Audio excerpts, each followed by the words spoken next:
Well, ladies and gentlemen, welcome back to the Melta 29 International Conference. The next session will begin at 2 p.m. Thank you.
Good day, everyone, and welcome to Malta's 29th International Conference 2021.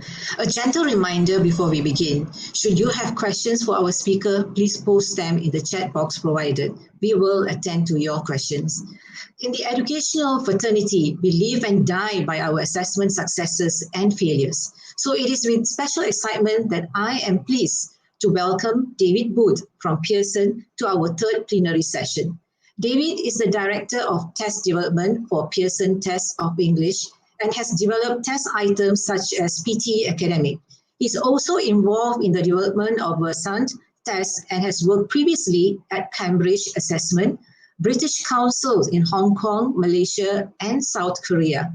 He started as a teacher in a secondary school in Hong Kong. He enjoys promoting the discussion of assessment issues through active presentations at conferences and seminars worldwide. When it comes to assessment, have you ever wondered how to make assessment work for teachers in the classroom? Why do we use technology in education? Why current models of assessment are inadequate?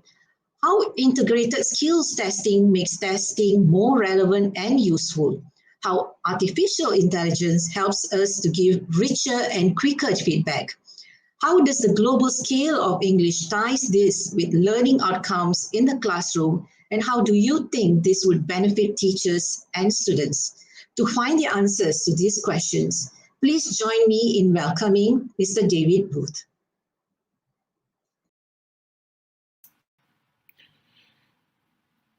Thank you for inviting me to the 29th Melta International Conference. My name is David Booth, and the presentation I'm giving today is entitled Making Assessment Work in the Classroom. Now, the context that I want to talk about is the classroom context. So talking about teachers and their work in the classroom. The extent to which that's powered by technology, the extent to which teachers use technology in the classroom is of course of interest to us. But the teacher is fundamental to what happens in the classroom, and we'll talk about that in terms of the context of learning. Then, looking at education technology, the changes there have been over time, and in particular in relation to language assessment practice, and how technology is used in assessment.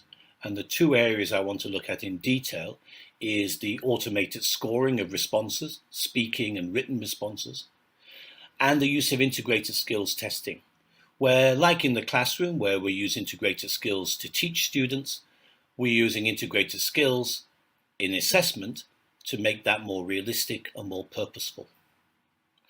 And the key element, which is the last point on the slide here, is how that impacts positively on learners' lives.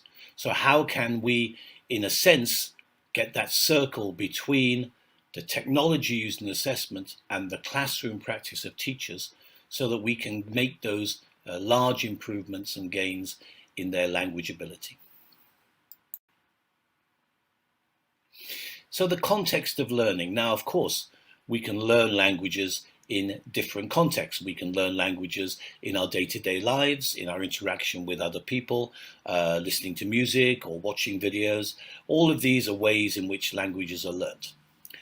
But in terms of language learning, the classroom is still a key area for learning to take place. And the teacher is the key player in that particular context. Now, the teacher is well equipped. Usually the teacher is a successful language learner themselves. They have the skills and abilities in that language. I mean, this does vary from context to context, but generally speaking, the teacher of the language is a high performer of that particular language.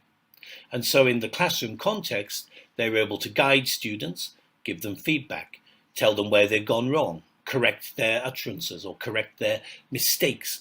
But in the context, generally speaking, in the modern classroom, in the context of meaning and use.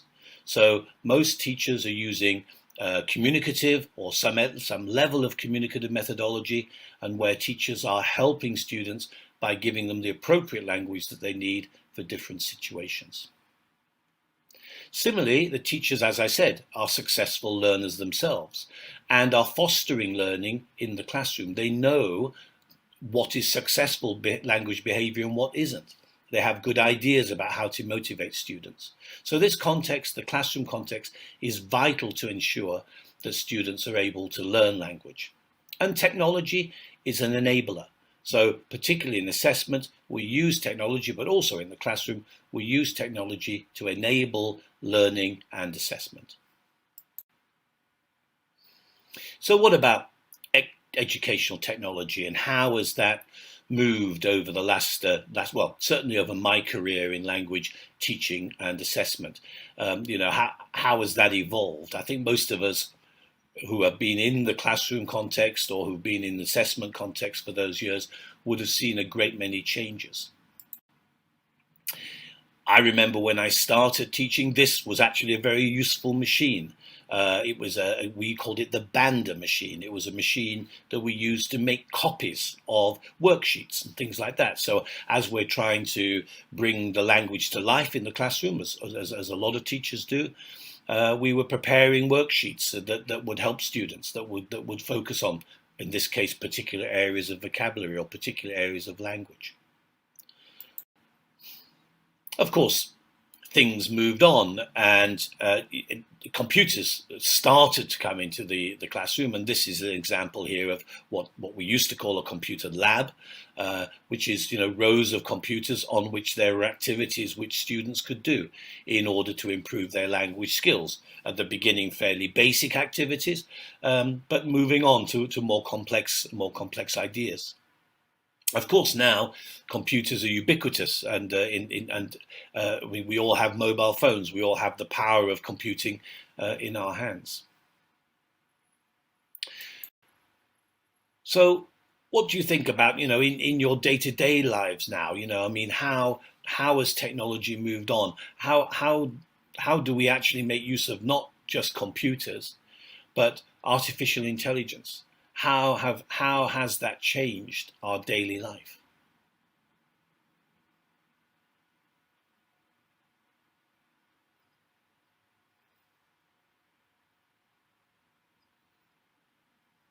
Just give you a few seconds to think about that.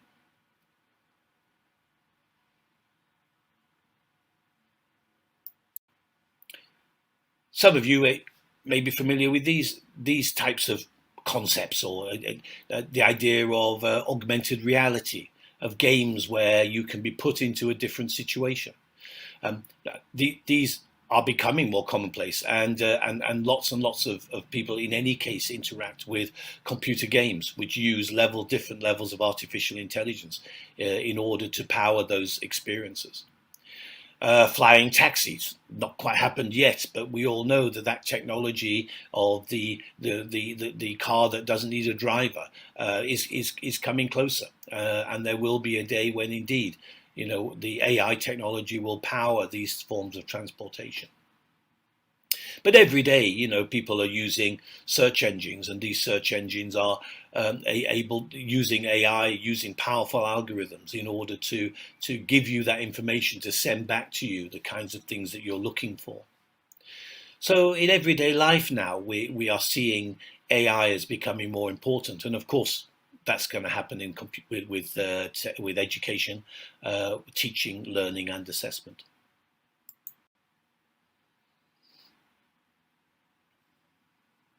So why do we use computers in assessment? I mean, this sounds a simplistic thing, but there are good reasons why computers are being used in assessment.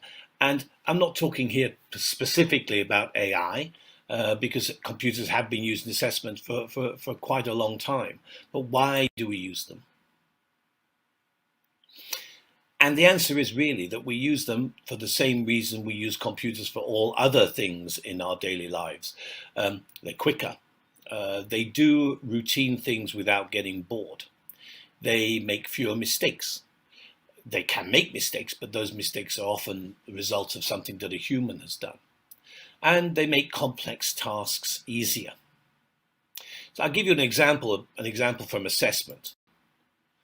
So this is a complex task. Okay, so what you're asked to do in this task, or what is happening, is that there's a calculation being made of a person's language ability, and also a calculation of the error of measurement in that particular calculation. So that's the score that the person should get, and the variance, the difference of that score from the true score.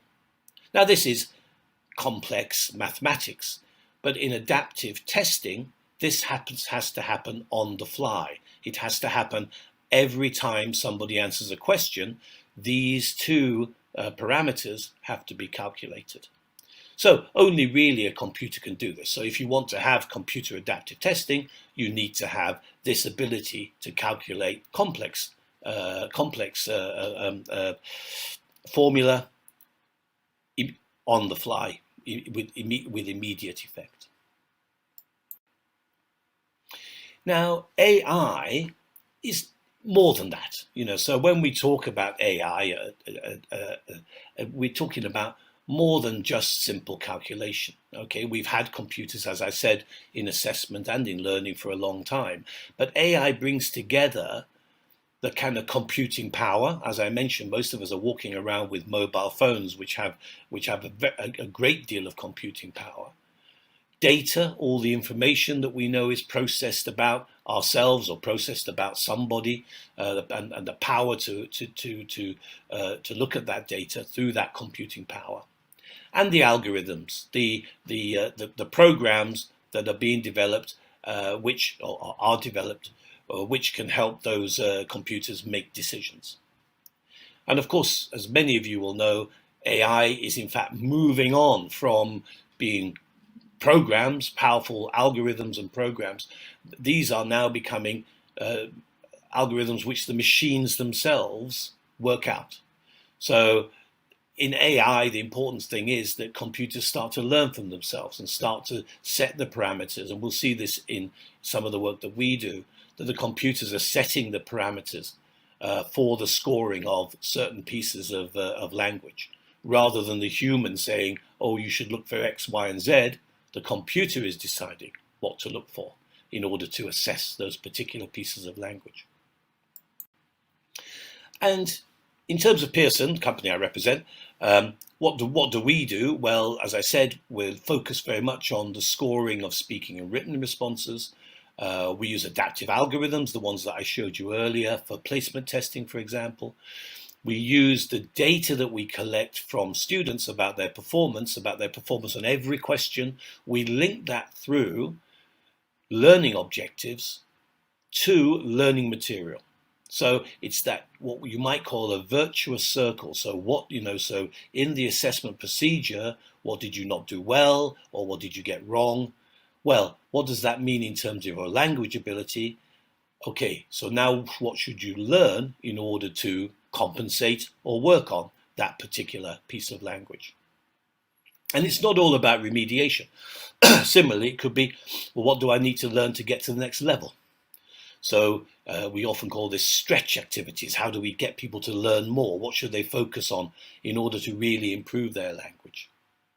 And AI is not just putting, for example, a test paper behind a screen of glass. I mean, that is not AI. AI is using those three elements: computing power, algorithms, and data, in order to improve the educational outcomes of students. And yes, why is this important? That fact indeed, because if we focus on particular areas of language and language learning, then we can improve outcomes. And the assessment, because it's more accurate, it's more authentic, it's quicker, it's more relevant, feeds back into that classroom space where we need the accuracy and the insight into what is being learnt and what isn't being learnt, and the speed to give that feedback, that formative feedback, to the learner through the teacher, who is the most experienced person and the person with the most insight into the language learning context, which, as I said earlier, in this case, what I'm talking about today, the classroom. Okay, I want to go on and talk a little bit about automated assessment and how that works and how AI is used to assess speaking and writing.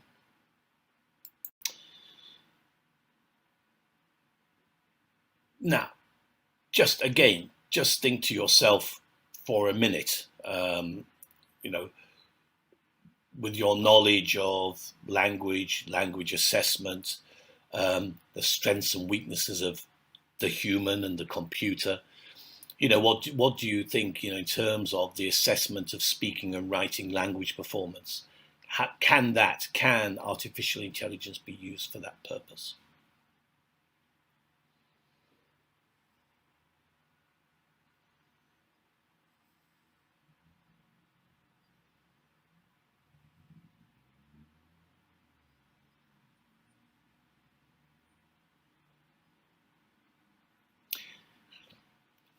I mean, I don't know what you've responded there. I'm listening to this presentation as you are at the moment because it's a recorded presentation, and we can certainly address this in the questions at the end of the presentation.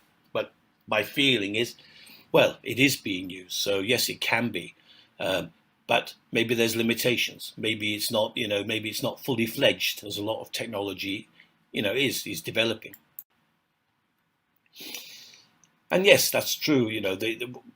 When Pearson are using these technologies, they are constantly evolving.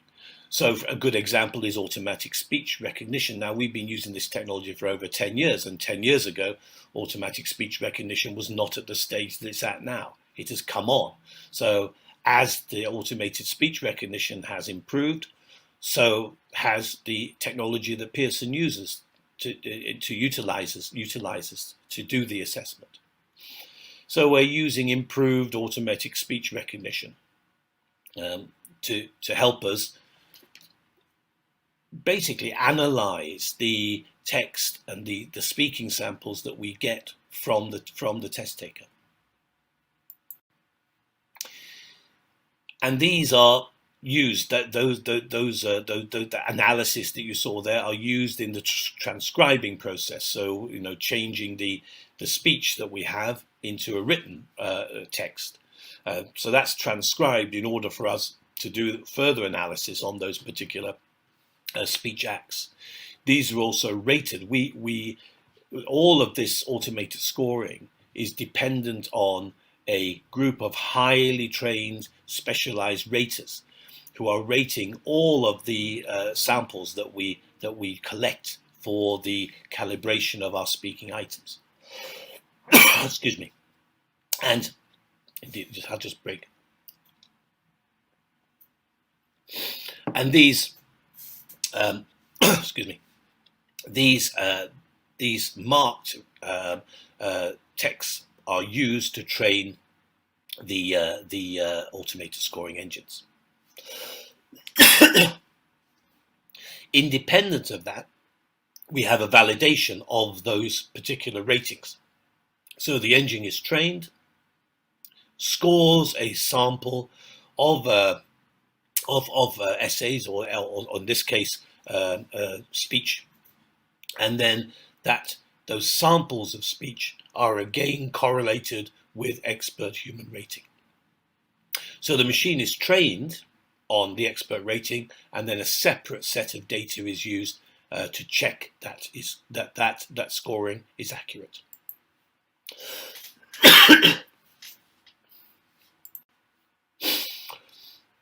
And so we see, the extent to which those scores correlate.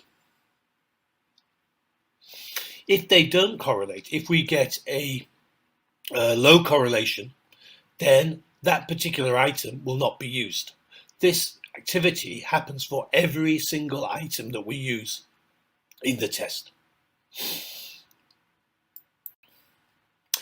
And writing is similar. Again, the humans score the test taker's responses. Then the model is built. This is where the machine learning comes in more, because the models that are now being built are ones which are basically predicted by the machines rather than predicted by humans. And then that model of marking, is validated by a separate set of essays, which again are marked by a separate set of human markers. So whilst we talk about technology and the importance of technology in terms of enabling us to give accurate scores, detailed scores, give a more precise representation of somebody's language, the activity that relies on is high quality human marking. But it does give speed. So we can rate these samples, the writing samples that people give us, the speaking samples, reading and listening are often, as I said, integrated in those in terms of integrated skills. We can, with automated scoring systems, then give very, very detailed and speedy feedback in our reporting.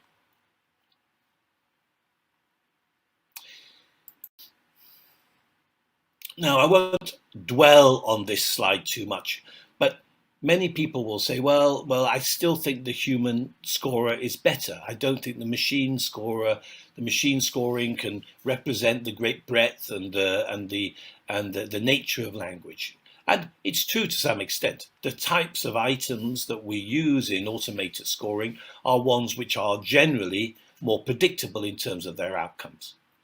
But that's the case anyway in all kinds of testing, all kinds of language testing. If you look at a standardized test of spoken English, you'll find in general what there is a frame, and the frame is followed by the examiner, and they're not allowed to go outside of that frame. It's a standardized test.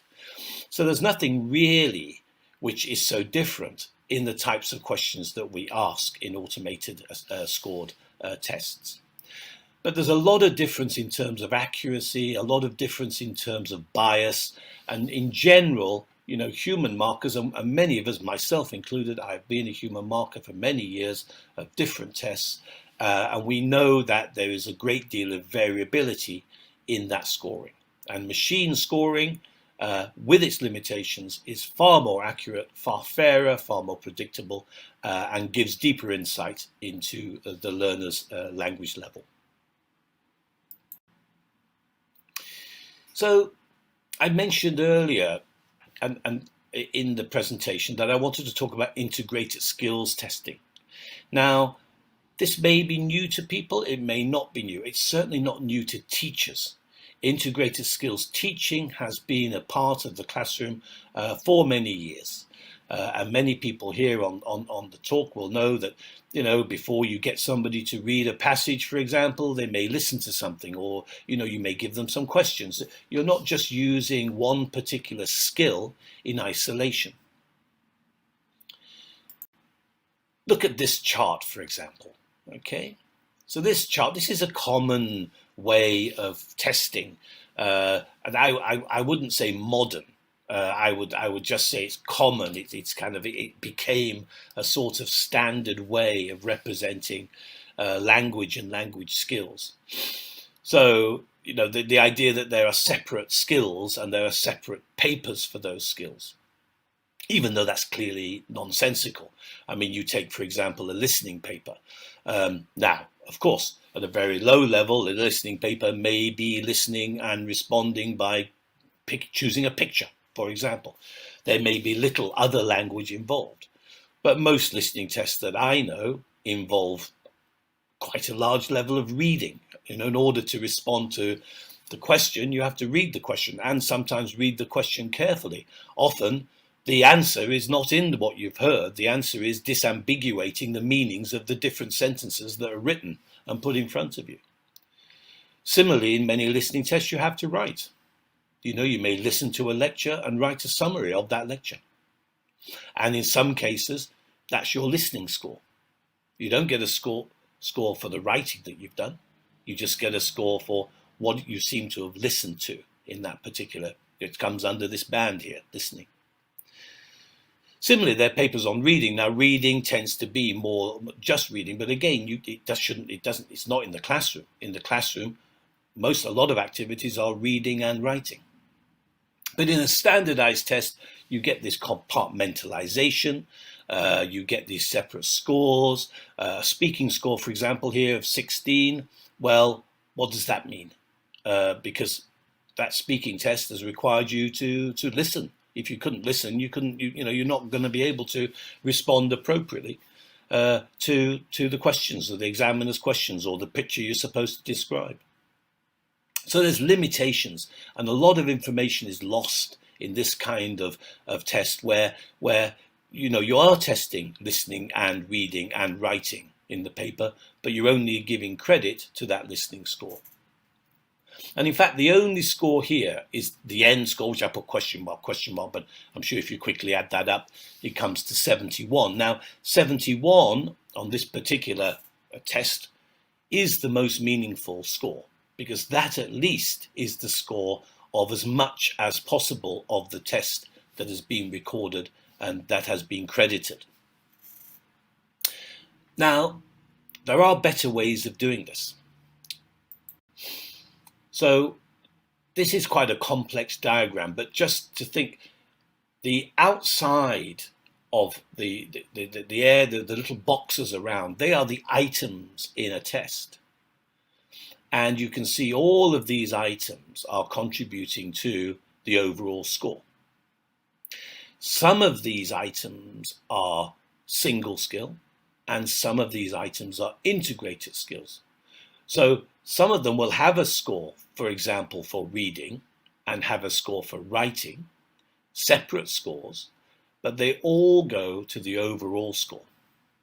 So all the information that's collected from all the skills that are being tested are used in developing that overall score. And similarly, at the skill level, where multiple skills are being assessed, all of those scores are taken and attributed to that particular skill. So what we're doing here with this model is trying to use all the information that the test taker has given us to determine their overall score and also their skill scores. And this means that we're not losing information. We're not losing that information about when the student listened and then spoke, or when the student listened and then wrote something down. We are capturing all that information and the performance of the student on those particular items. So integrated skills, to me, is important. And it's important as well because technology allows us to do this in a simple way. We're just crediting students for the activity that they are doing, and for the performances that they are making on those particular items. So the computer-based test gives you the opportunity to collect all this data and to make use of that and in an automated assessment context, and removes a lot of that human bias that we saw earlier, focusing on what the student can do rather than at somebody's interpretation of what was going on in that particular testing instance. So to my mind, and people may agree or disagree with that, it means that the score is actually more representative of the test taker's ability, more accurate, and therefore can be trusted.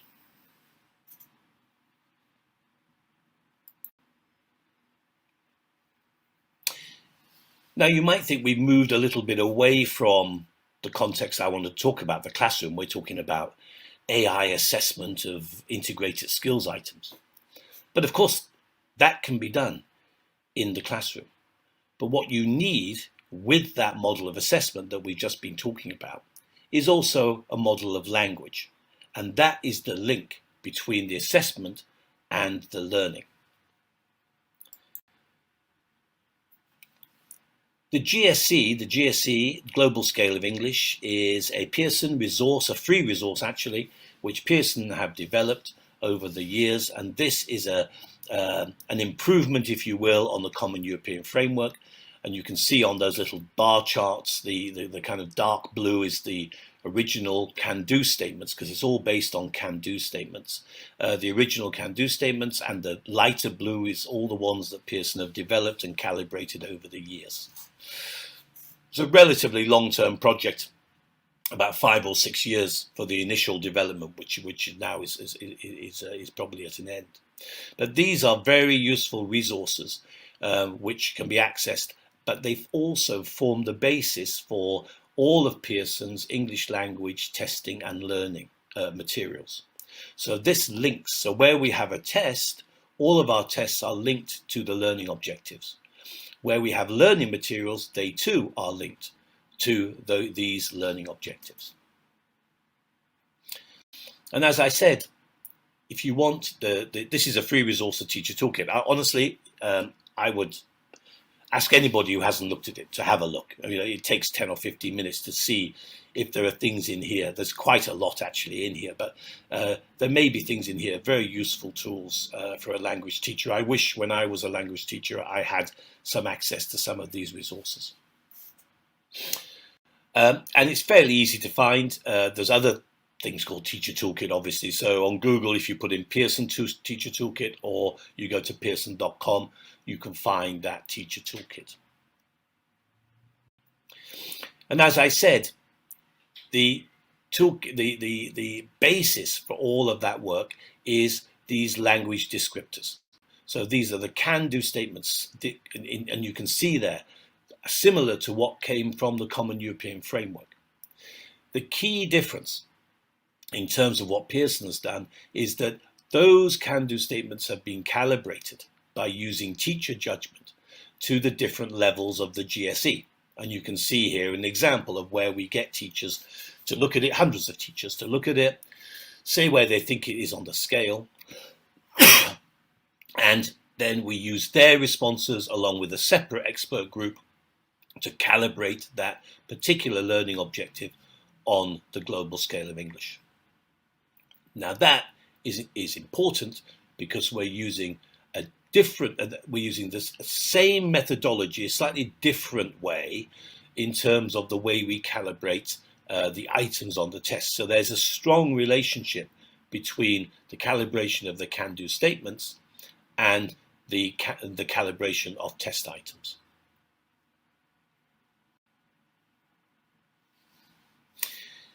So back to the main point of my talk, which is, well, how does that impact on the classroom, and how is that important that we have that link between assessment and learning? This may or may not be a familiar scene to many of you, and I don't know what time it is. It looks like it's 10 past 11. It may be 10 past 11 in the morning. It may well be 10 past 11 at night. Teachers marking papers, teachers grading students, teachers filling in forms or filling in appropriate assessment forms. A teacher's life, to an extent, has been in the past and may well be today dominated by too much administration and too much scoring rather than teaching. And as I said to you earlier, the whole area where the teacher makes the biggest contribution to learning is in the classroom. That's where the teacher is doing what is most useful, using their experience of language to give immediate feedback and correction to students and to motivate those students in order to learn. Marking papers in an office at 11:30 at night is not really very good use of time. And that's where assessment comes in, an automated assessment, and where we want a depth of reporting, a depth of information that we can give to the teacher that will enable them to teach more effectively. Now, there is score reporting, and this is an example of score reporting, and I'm not really criticizing this particular test, but I'm just saying that this is a kind of pro forma that's common in language testing. So you get an idea of what your score was. Was it high? Was it low? And approximately where are you on the Common European Framework? The Common European Framework is a fairly blunt tool in any way with 6 levels. And then you get a kind of pro forma about what students can do at this level. Now, that's to an extent acceptable, but it's very much a generalization, and some people would say an overgeneralization of what a student's performance means. Now, this is an example. This is what we call a readiness test. So this is an example of a test that Pearson do. The readiness test is a test that you take to see whether or not you're ready to take that exam. So it's a bit like a practice test, or people would say a mock test in many cultures, where you get an idea about whether or not you're at the right level. Now, one of the advantages of the system that I talked about earlier, where you can link the assessment outcomes with the learning objectives, is that you can then make recommendations to people about what they should learn to turn their lights there. And you can see there's green, amber and red. So it gives them recommendations of what they can do to turn those amber lights into green. It also gives them a realistic idea about their chances of passing or failing that exam. And because the readiness test is calibrated in the same way as the final test, and because the learning objectives that we have are calibrated in a very similar way to the way the test is calibrated, then we are giving much more accurate feedback. to the student. In this case, you can see this is an individual report, but also to the teacher. So we give, again, detailed feedback based on test performance, not a generalization, but detailed feedback about what a student can do. Then, for the teacher's perspective, and this is critical to my argument, for the teacher's perspective, they have that information in group form, so they can give feedback, not only at the individual level, but to the class level. And they can work on, well, what areas do I need to work on in order for students to improve in their particular area, pieces of language learning. So there's feedback for the teacher there, telling them what the group's strengths and weaknesses are, and where the group overall is ready or not ready to take that particular exam. So I think the critical area here is freeing up the teacher, giving the teacher that information, giving them detailed and correct information. This is authentic and it's correct. It's scaled in the same way as the test. It's given also feedback in terms of learning that could take place in order to improve the chances of those students getting through that final test, that final hurdle in due course. Okay, well, I've talked a little bit about how assessment can drive learning, particularly in the classroom context, how the feedback that can be given to teachers and students can help them in their learning. Excuse me.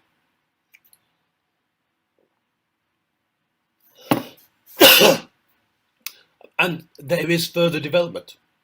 We're keen to address the construct underrepresentation, making sure that our assessments are as accurate as they can be. We should be looking at communicative context and meaning-based learning and meaning-based testing. And that means integrated skills. It doesn't mean single skills isolated. We need faster and more accurate assessment, and that means that we can give to teachers and students the detailed and varied feedback that they need in order to learn what is appropriate, what will make them improve faster, what will get them moving along the continuum of language learning and get to where they want to be in a reasonable time frame. And also just freeing the teacher. So, giving the teacher information so they can do what they're best at, which is motivating students and helping students learn. And of course, the future will change. There will be changes. There, AI and augmented reality will become more parts of language teaching and possibly parts of language testing. Mobile apps are already a big part in what people do in the classroom as well, to an extent, but also in their daily lives. So things will change and things will move on. And it's in our interests as language educators to follow those trends and to use the best of the resources that we have to hand.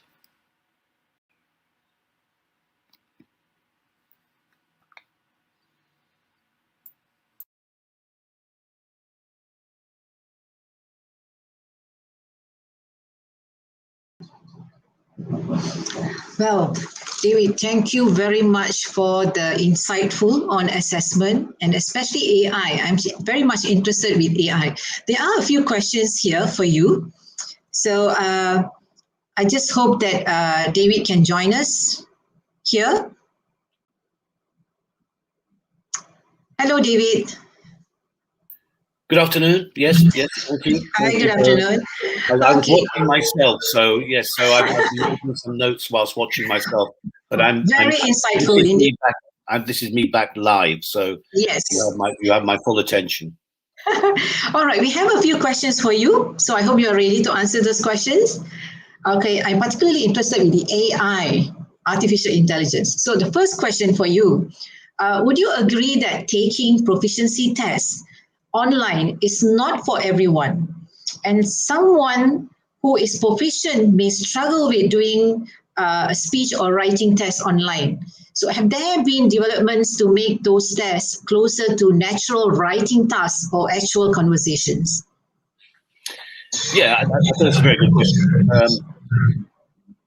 In terms of people struggling to take tests online, I think that's less of a problem as time moves on. I mean, we're often, certainly in terms of the assessment that we're doing, we are assessing people who you would call digital natives, who are, so used to working in a digital environment. I mean, obviously there are people of my generation who are less able to do that, and you see on conferences and things people struggling to get their slides up, or struggling to work out how to use the volume button.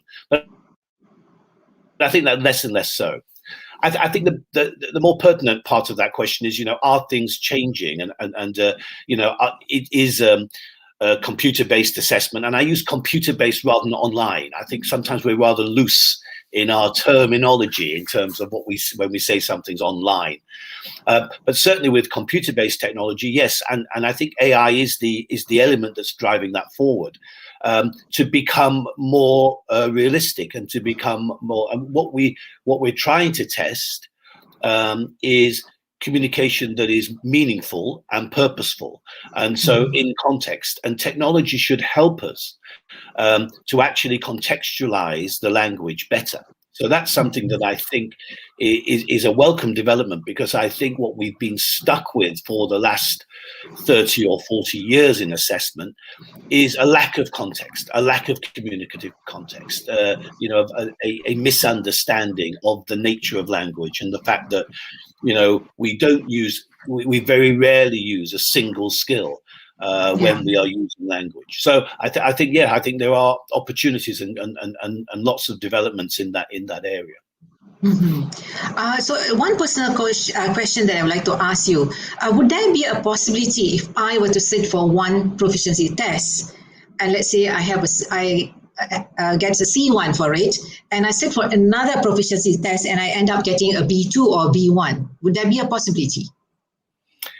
Well, it depends really on those particular tests. So for a good example is, you have different test providers who have linked their tests to, for example, the Common European Framework. So the way in which they've done that may differ. So there's always a possibility there that the score may differ. Your score will vary in any case. When you take a test one day, it's not going to be the same score if you took the same test the next day. So there's always variation in your own performance. But then there's also variation in the way in which test providers have linked their tests to particular frameworks. And that will have an impact on your score. But you should, generally speaking, be in the same area. So as I said to you there in the talk, the Common European Framework is a very, very it's a very rough guide. There are 6 levels. So if a test puts you, as you say, at something like B2, then you've got a reasonably good expectation that if you took another test, and that test was working in a similar way, that it will put you also at B2. But language tests do vary, though, and there are certain variations in terms of context. But in general, you should expect to come out at a similar level on a well-constructed language test. And I think a point has been made that there are, somebody says, there are hundreds of tests out there. Well, yes, there are, and a lot of them are not very good. So, if you're going to go to a trusted provider of language tests, an organization that's got a track record of doing that, then yes, you should expect your score to be similar. Right. And this leads to this question. There are so many online English proficiency tests available out there. Each test developers claim theirs is better. As a teacher, what are the factors I need to consider when selecting a proficiency test to assess the speaking or writing of my students? Yes, that's a good question, and a pertinent question for teachers. If you go into Google and you type in free English language tests, you'll get a lot of responses. And the issue there, I'm afraid, is the word free. You cannot expect a language test which is being provided to you at no cost to have been developed with any level of professionalism and skill. So unfortunately, and it's the real world, that you are looking to test publishers and test providers who have got a track record of delivering quality assessments over a number of years. And it's not that difficult to find those particular providers. They're at conferences like this, they're sponsoring this conference, and people will know them from their own learning in the past, exams that they've taken themselves. So there's a smaller number of high quality providers. So I will be looking at that. Specifically, if I was looking at speaking and writing, I would, to be honest, one of the things that I've highlighted in my talk is the accuracy of machine scoring.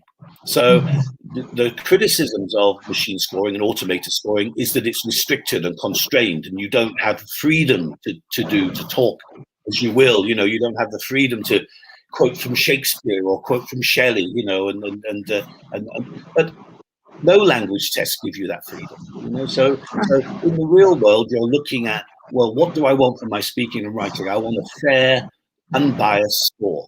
And if you can choose a provider who is using, for example, some kind of automated assessment, then you're more likely to get a fairer and more accurate score. Right. And a question about the automatic speech recognition just now. How valid is the automated speech recognition test across countries? Because you know that fluency and choice of expression may differ from one country to another. Yes.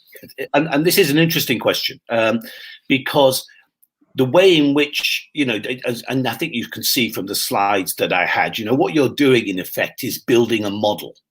So you're building a set of data, hosted on a computer, which then represents certain level of ability within language, in this case, spoken language.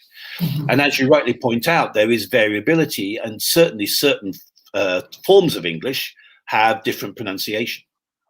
Now, when you're producing a global test, what you're trying to do is select as wide a range of accents and as wide a range of responses as possible, so that in your model, you have that variation. However, if you were going to build that model for a particular country, then you might, for example, just select speakers who came from that particular country. So you'd be looking in your model to have different levels of proficiency as represented by those speakers in that country. Now, from my perspective, I don't often do that. It's what you would do, but because the tests that I'm producing are global tests and for a global audience, then I need to have all this variability. But if you were developing a test for that specific context, then you would use your samples would come from that context, and that will give you the greatest accuracy in terms of your assessment. Okay. Last question. All right. I'm just wondering what tool you would propose to measure accurate pronunciation, especially the pronunciation of English words with consonant clusters among non-native speakers who usually face challenges of mother tongue influence. Do you have any suggestions, please? I have an answer. Whether that's a suggestion or not is a different thing, but I do have an answer. And again, thank you for the question, because it allows us to talk about pronunciation and the assessment of pronunciation. And I think what you saw from the models that I showed earlier was that, of course, you can have some very, very detailed speech recognition allows you to have very detailed insights into the person's how they are realizing particular sounds, for example. And this in this question, the person's talking about consonant clusters, and again, possibly in different positions. So we all know that the consonant cluster at the end of a particular set of sounds is more difficult to realize than that at the beginning. So there's a lot of complex phonology that's being analyzed. However, when that feedback comes back to the teacher, the feedback is not at that level. So coming back to the teacher, the feedback will be, the pronunciation score was low. They need to work on the pronunciation, because it's not disambiguating everything that's involved in that particular speech act. So, things like stress and intonation, for example, are all mixed in there with the realization of individual sounds, which is what this question's about. So I think there are tools that can do that, but the level of detail that will be required to do that is really, out of the range of most language tests of the type that I'm involved in. I think what I would say is that through giving feedback to the teacher again, and that's why I addressed this talk in terms of the classroom context, because the teacher will be aware of the particular issues that students have in their context, particular pronunciation issues. And the feedback coming back from the automated assessment will help strengthen that feedback to the students. And then the teacher will work on those particular areas. So the teacher is a critical person in understanding and developing the learning outcomes that need to come from this. So your questioner is talking about issues with consonant clusters. The teacher's the person who can address those more effectively than just a simple test. All right. And do you think that one day AI will take over the job of a teacher? No, quite the opposite. And to be honest with you, that's the purpose of my talk. It won't take over the job of a teacher. No, nobody can do that. I mean, the teacher is the key person in the classroom. The AI can't motivate you to learn. I mean, it can help you. It can point things out to you. It can, and many people are self-motivated and don't need a teacher. But for a lot of students, that the teacher is the key resource. Just talking about that pronunciation question, it's not an excuse on my part. I'm saying assessment can't do it all. The teacher is still the critical piece in the learning context. So, machines should be there to support the professional in their work and doing things that they shouldn't be doing. Doing things. I mean, how many of us have sat correcting students' work? And I remember one of my great friends who was in teaching, worked for the British Council about 30, 40 years. He developed this system whereby he would, he'd teach his students exactly the system that he used to correct their writing. And then he'd spend hours underlining little carrots, little exclamation marks, different codes, G for grammar, A for adjective, adverb, or, these huge systems, and they're taking enormous amounts of time to correct work, which then seemingly had little impact on the learning of the student. So, we've got to take that kind of drudgery out of the job, really, and make teaching more purposeful. Oh, thank you so much, David. On behalf of Melta, I would like to thank you for a wonderful and meaningful presentation on assessment and Pearson. The insights that we have gained were especially helpful for many educators.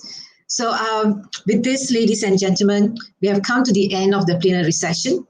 Stay tuned for the coming forum, which will be on in just a few minutes. Stay safe by joining us at this conference from your safety home.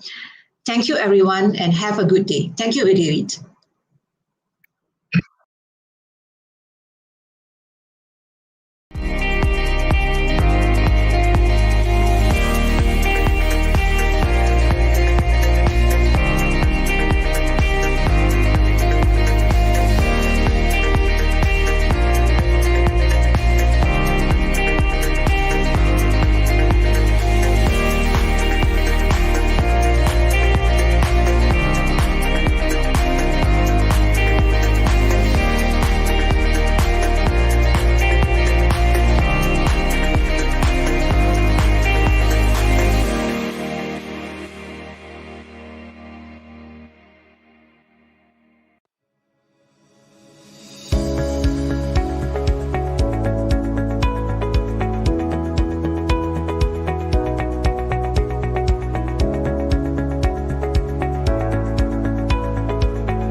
Right, ladies and gentlemen, welcome back to the Melta 29 International Conference. Our next session will begin in 5 minutes' time. Thank you.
The Malaysian English Language Teaching Association, or MELTA as it is commonly known, is Malaysia's oldest national English language teaching association.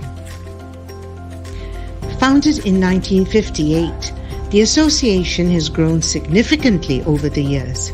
Despite its evolution from the Selangor English Language Teaching Association, as it was first known, the aspirations of the association remain anchored to what is spelled out in our Constitution. We are an association of English language teachers dedicated to advancing English language education. Towards this end, MELTA works with partners in Malaysia as well as overseas. To date, MELTA has formal partnerships with English language teaching associations in Japan, South Korea, the Philippines, Thailand, Mongolia, Indonesia, India, Brunei, Hong Kong, Bangladesh, and Taiwan. These partnerships allow MELTA to engage in continuous dialogue with other English language teaching associations, and in doing so, create opportunities for the professional development of our members on a global scale. Within Malaysia, MELTA is committed to reaching as many English teachers as possible. Towards this goal, we are represented by MELTA chapters made up of dedicated teams of English language practitioners. As a national association, the association activities are managed by several bureaus, namely bureaus for training, research and development, publications, special projects, journals, special interest groups, chapters, and technologies. The association is only as strong as its members, so we look forward to your support. Join us and let's work towards our shared vision of advancing English language education.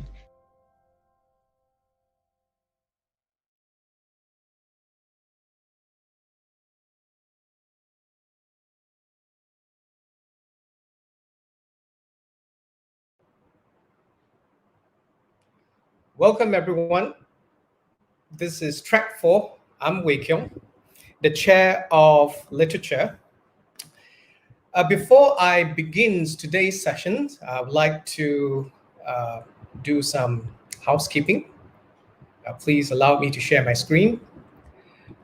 So while I'm doing this, I would like to thank MELTA for the opportunity to chair this session, because in many international conferences on English language teaching, very rarely we have a track for literature.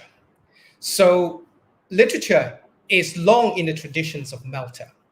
Now I can share with you some of the history of MELTA in terms of literature in the developments of teaching literature in Malaysia.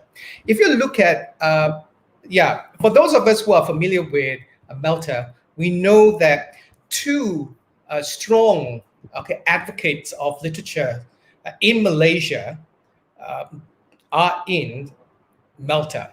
One is Professor Emeritus Malakai Edwin Vedamani and the late Professor Gana Kumaran Subramaniam. So in MELTA, we also come up with Sasbuddies, MELTA Sasbuddy series. 3 books. Later, I'm going to show you the cover during the forums. I'll show you some of the books that MELTA has put in effort to make sure that the traditions of literature is alive in Malaysian education system.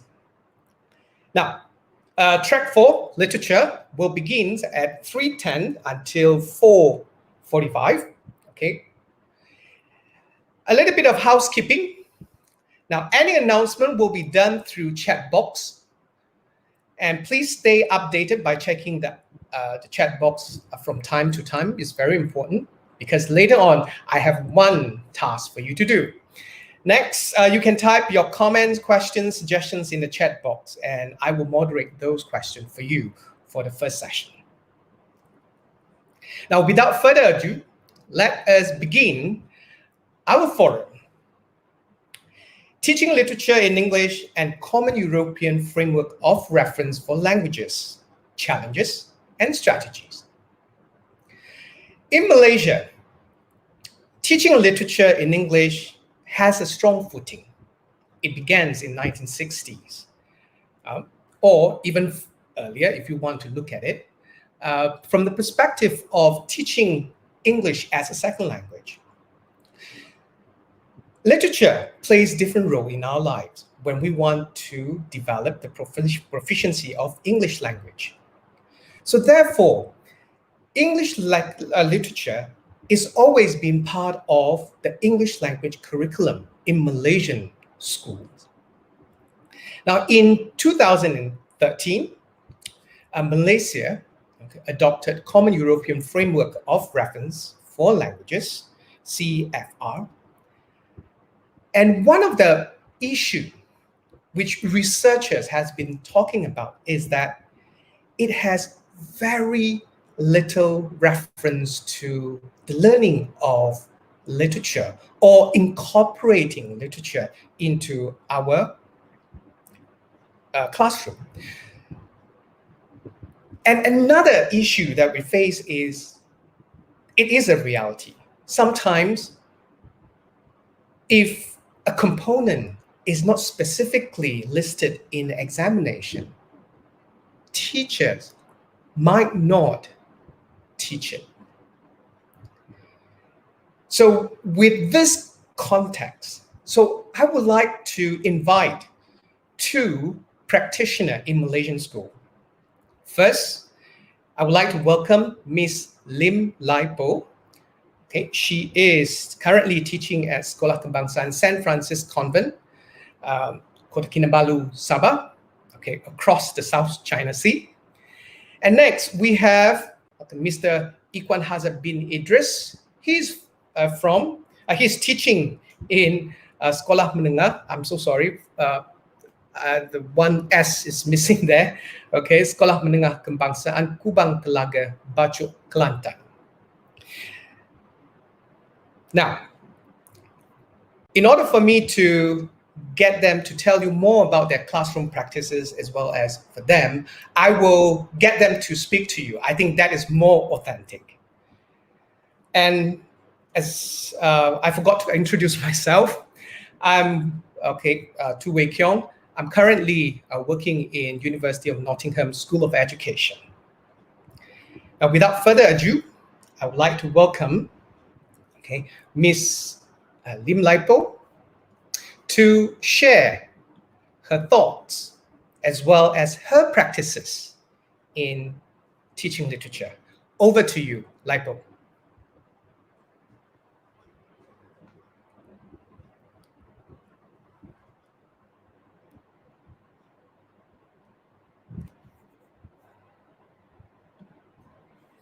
Laipo, you need to unmute yourself. We can't hear you. Okay, I've been teaching literature since 2007.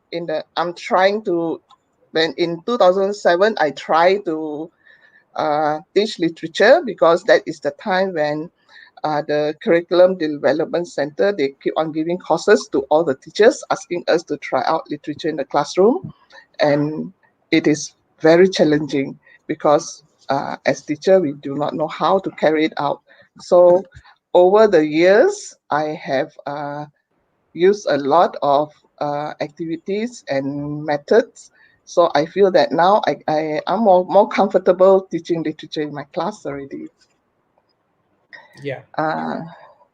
Okay, so Laipo, I'll be helping you to share your screen, to share your slides. Yes. Yes, all please. Right. Okay, so, over to you. Okay, so like I said, there's a lot of challenges. Next, please. This is because most students, especially primary school students, they are not very proficient in the English language, and some classes they have low proficiency. So when they come to literature part, they find it very hard to do, and then they are struggling with English. Then what else with literature? So we find this, the student lack of mastery in English, and then they don't find learning fun. They find that it's added burden to them. And then they find it very difficult to understand the text, the literature text, as well as most students, they do not like reading and writing activities, because nowadays they can watch TV, play games. So they find all this a burden to them to learn. Okay, next, please. So in order to teach literature to my students, we cannot just teach, but we must make sure that whatever we teach is comply with the syllabus and the framework. So these are the framework. I'm sure all the teachers know this. Okay, next. And then the syllabus that we know now is we have to make sure that we comply with all this. That is, students are able to communicate they with their peers, okay, confidently and appropriately. They have to read and comprehend a lot of text. That means the textbook itself, as well as the literature text. They need to use appropriate language, style, and form of to write, using a lot of media. So as a teacher, you have to think of a lot of things for your students to do, because as we know, we changed to the CFR, so there is no proper method for us to use literature in the classroom. So you have to think of all the work yourself. And then the student also must show appreciation and demonstrate their understanding to the English language literary, and they have to show that they enjoy learning. Okay, and lastly, of course, appreciate and inculcate the value, positive attitudes, and patriotism. This is what we always add the moral value in our lessons. Okay, next.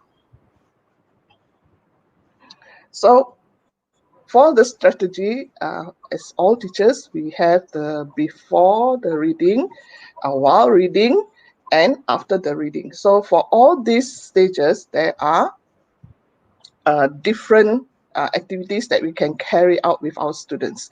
So before reading, of course, all the teachers know that we have to build up the students' prior knowledge, prepare them, support them. So how do we do this?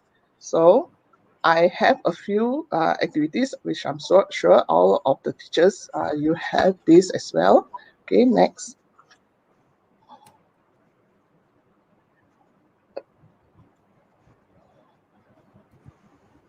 Okay, so for my before the reading activities, I will do book features, procedure with them, show them the books, and then discuss the layout of the books, the author, the illustrator, just to get them interested in reading the book, or set the scenes, okay, by showing them the book in a bigger form, a big book, or sometimes I make myself the cover, make it bigger and show it in the class too, just to get and capture their interest to read a book. And then I have another activity that is tell a book by its cover. So I'll just bring a book and then I show the book, the cover itself, and then ask the student, what do you think? What happened here? If it's a picture of a girl, also, oh, who do you think is this person? So just to ask them to predict, and then the student will get very excited. That is what we want from the beginning, before reading. Capture the students' interest. Okay, next.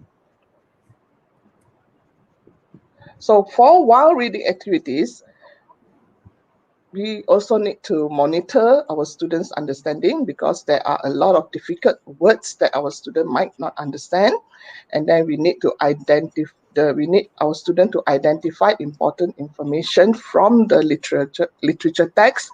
And then we also need to provide our student with structure scaffolding, because we cannot just ask them, okay, you read and then do this. No, we need to provide them the scaffolding. So in my part, I always give them questions. So they will have questions as guidelines for them. Okay, so we have to guide our student in the thinking skills and how they collaborate with other students while they are doing it. Okay, next. So the activities that I do with my students, these are a few that I want to share with you. That is the reader cycle. In this, you can see that my student, normally I want them to work in a group.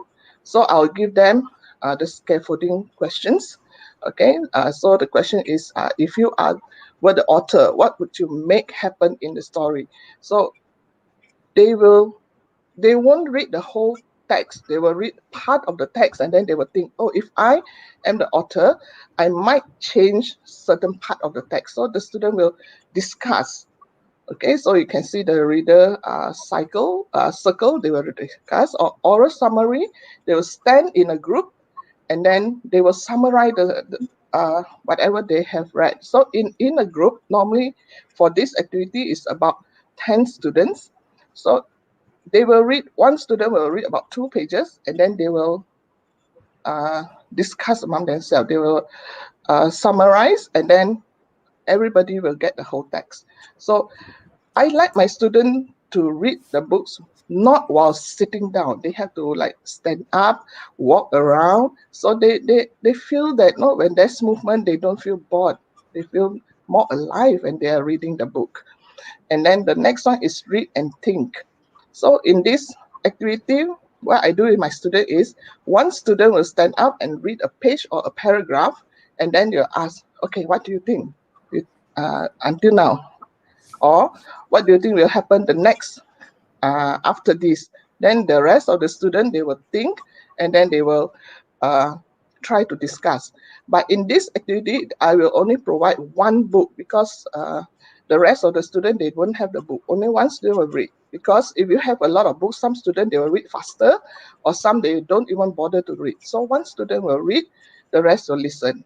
So they will pass the book. After I read one chapter or one paragraph, pass it to another student. So while reading, the person who read, they will stand, and then after they finish reading, they will sit down, and then they will ask the question and they will discuss. This will be group activities, so they will have different groups.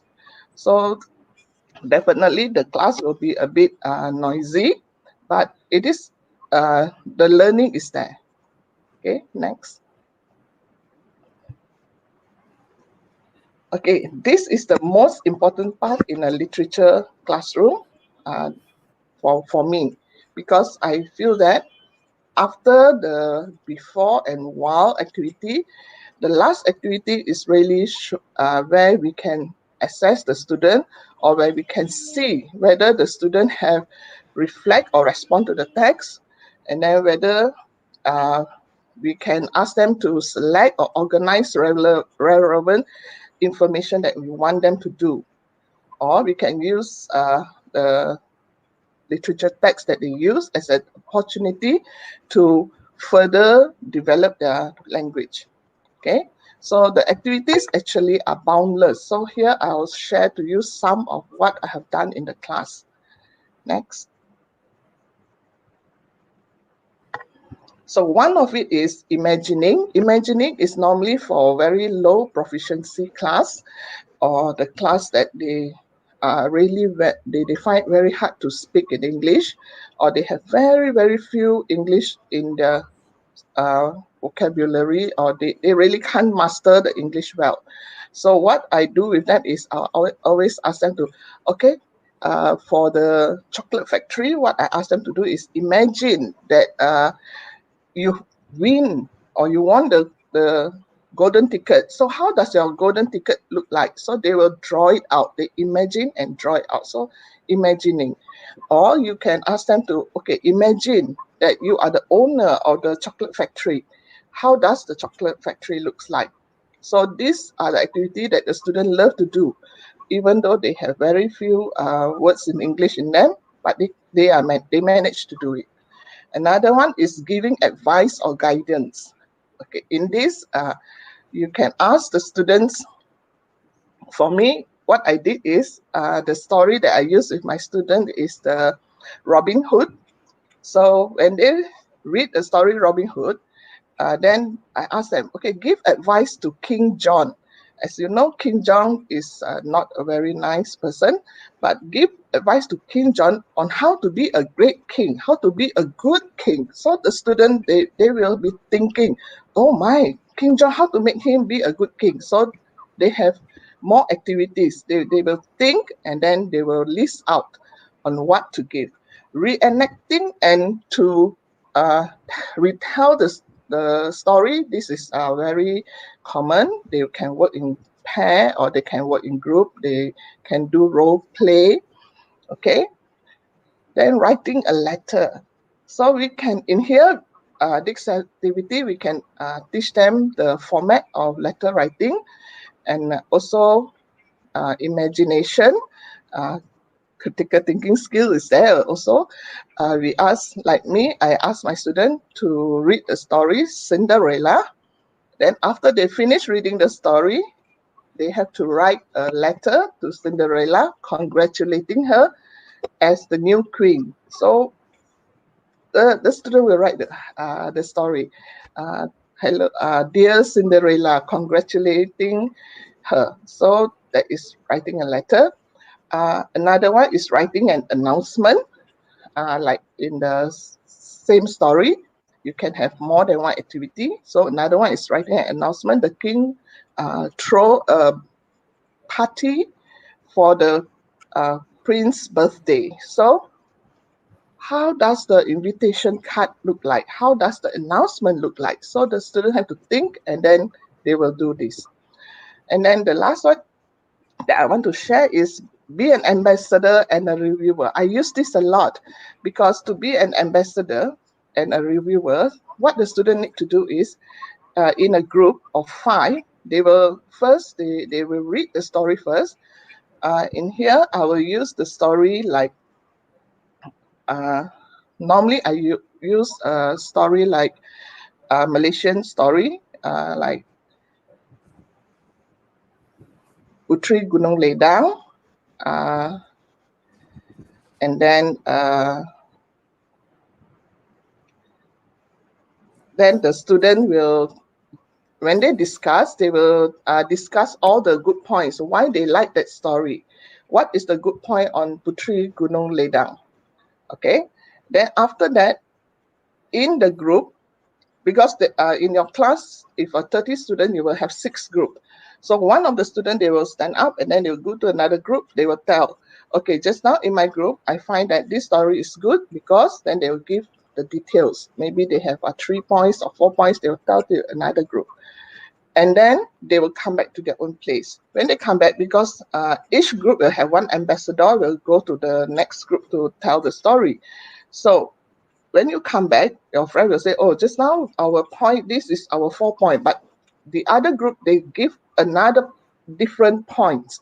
So they will compare and see, because they can only have 4 points or 4 details in their group. So they will see, oh, which one is the good one. So if they find, oh, this point is not so good, they will take it out. Then they'll take the points from their friends. So they must have at least 4. And then this one you can change according to your class. If a very good class, maybe they can have 5 points why they like the story. And then after that, you change ambassador. Maybe the first ambassador A, then you change to ambassador B. You go to different group. Then you tell, I like the story because of this. So you keep on changing the student. All the 5 students will be finishing telling the other group why they like the story. And then they also will listen to other group as well.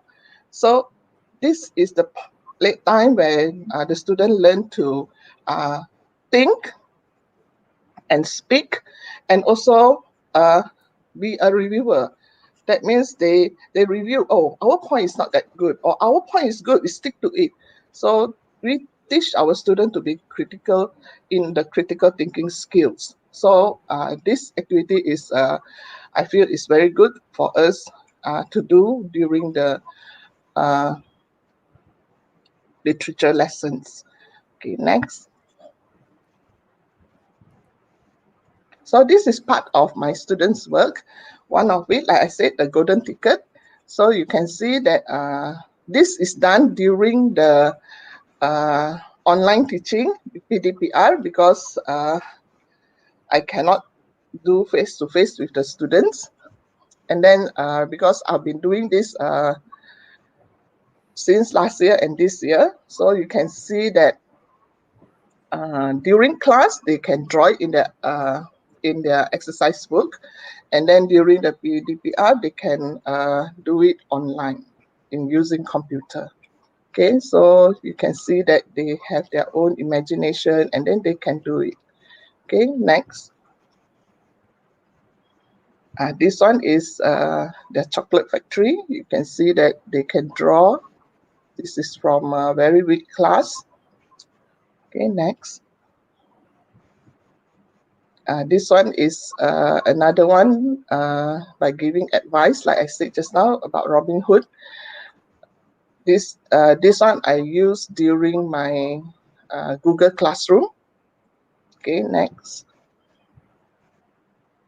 So this one is King John, my students' work. They send it to me.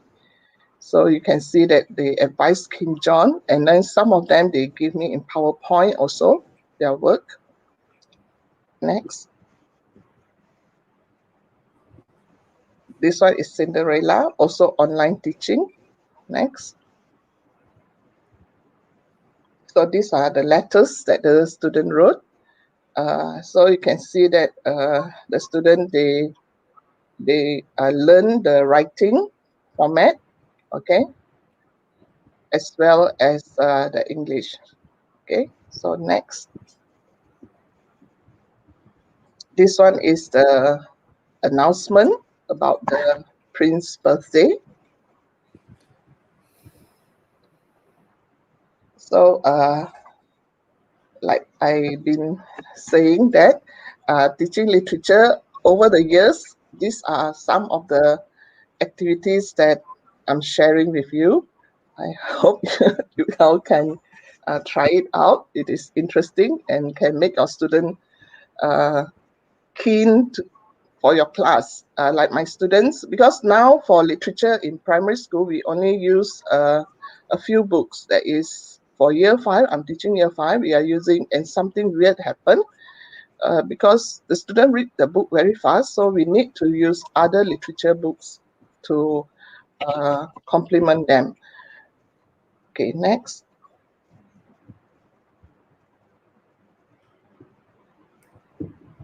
So you can see this is one of my classroom. The student, because I have been carrying out these activities for a few years already. I think this is the fourth years I've been carrying out the ambassador game. So my students, they are very, they are used to it.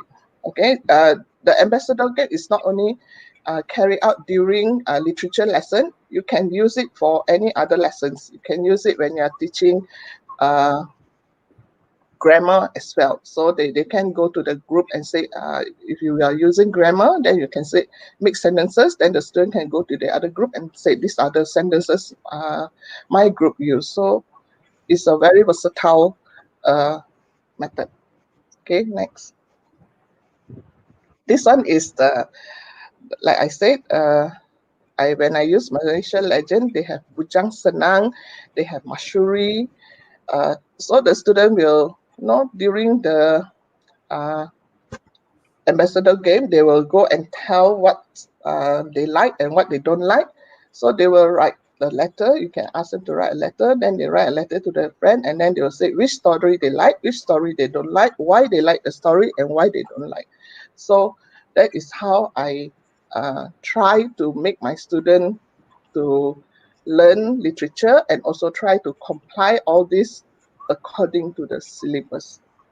Okay, I think that's all. Thank you. Thank you so much, Lipo. I think everyone, because just now I think Lipo accidentally muted herself. In fact, she's very humble. She doesn't want to talk about her experience. In fact, how do I get to know Lipo? It was through the Sabah's, what do you call that, Kota Kinabalu district officer. She said, as one teacher, then you need to speak speak to. That is Miss Lim. She's been she has a lot of experience, and you will see how she look at lessons from pre, while, and post, and what are the considerations that she did with us. So thank you so much once again, Lipo, to share with us about your strategies. So for all the audience, just to remind you, if you have any question, please post it in the chat box. If you could also help me to fill up a short survey form, okay, which I have posted in the chat box as well. Okay, it's very fast. It will use you less than 3 minutes to do so, because I will use that also as the point for discussions as well. So once again, thanks, Ms. Lim Lipo. Next, I think in order for me to make sure that all the panelists, they are properly introduced, because if I ask them to talk about themselves, they'll be very humble. I think I just need to introduce them, because otherwise they won't tell us who they are properly. Okay, so Mr. Ikwan Hazard currently teaches in Kelantan. He is a national master trainer and state master trainer for CFR aligned curriculum inductions and formative assessment for secondary school. He presented at JPM Kelantan E-Class program and KPM virtual PDPC program in 2021. He also published several English workbooks for secondary school students. So without further ado, over to you, Ikwan. Thank you so much, Dr. To, to Ms. Lim and everyone here. Good afternoon. I would like to thank Melta for having me this afternoon. Okay. Again, I am Ikwan Hazard bin Idris, currently teaching in SMK Kumatalaga, Bachok, Kelantan. I've been teaching for almost 13 years, okay, until today. And when it comes to literature, it is something that is very close to my heart, because literature opens multiple windows for us to see the world, especially for my students at school. Okay, so without further ado, please allow me to share my slides.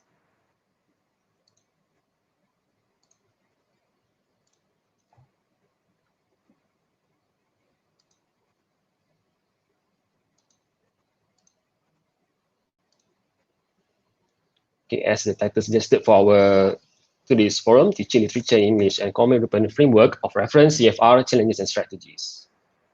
So before that, let me introduce my school, a quick tour of my school.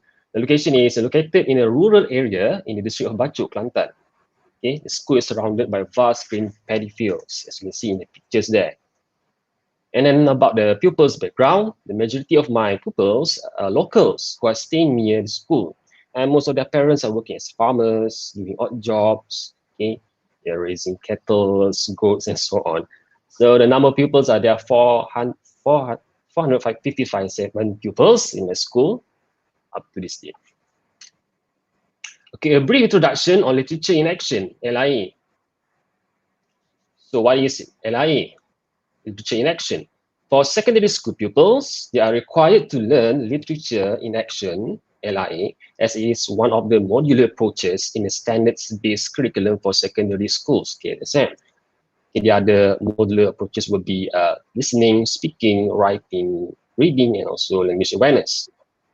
The literature component involves the use of literary texts of different genres, such as poetry, dramas, stories, novels, to inculcate reading habits and enhance the pupils' thinking skills ability. And I also provide pupils opportunities to explore their creativity and also potential, thus letting them participate actively and express themselves without much reservation. So in conclusion, the aim of teaching LIA is to focus on pupils' ability to enjoy and appreciate different text types, to analyze and evaluate text, and to respond imaginatively to text. So for most teachers, they're aware that there are two standards in PSSM. There are content standards and also learning standards. So for content standards, these are the specific statements on what pupils should know, understand, and able to do within a schooling period. Whereas for learning standards are based on the content standard descriptors. The learning standards describe what the pupils can do. As we all aware that according to CFR, we have the can-do statements. There is a set of criteria or indicator for learning quality and also achievements that can be measured for each content standard. So basically, there are three content standards for secondary school. First one will be engage with, respond to, and interpret a variety of literary text types. This focuses on the ability of pupil to give their personal response and also interpret a variety of literary text types. Secondly, will be analyze and evaluate a variety of literary text types. This focuses on the pupil's ability to plan, prepare, and produce creative work with a focus on language use. And thirdly, express an imaginative response to literary text. This focuses on how the pupils analyze and evaluate a variety of literary text types that they learn.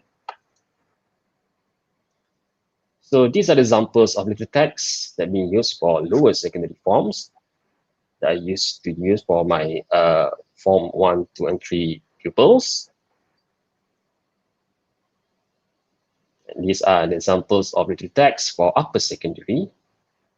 Currently, I'm teaching Form 4 and Form 5. So how do I teach literature component in my English class? Let's start with the pre-lesson stage. So these are some of the strategies that I usually do when it comes to teaching literature.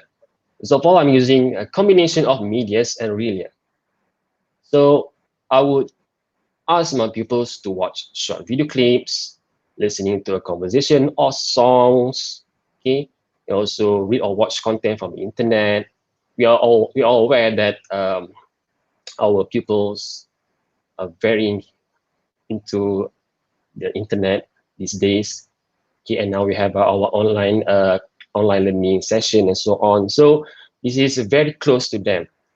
And besides that, I'm using realia such as photographs, newspaper cuttings, magazine cover.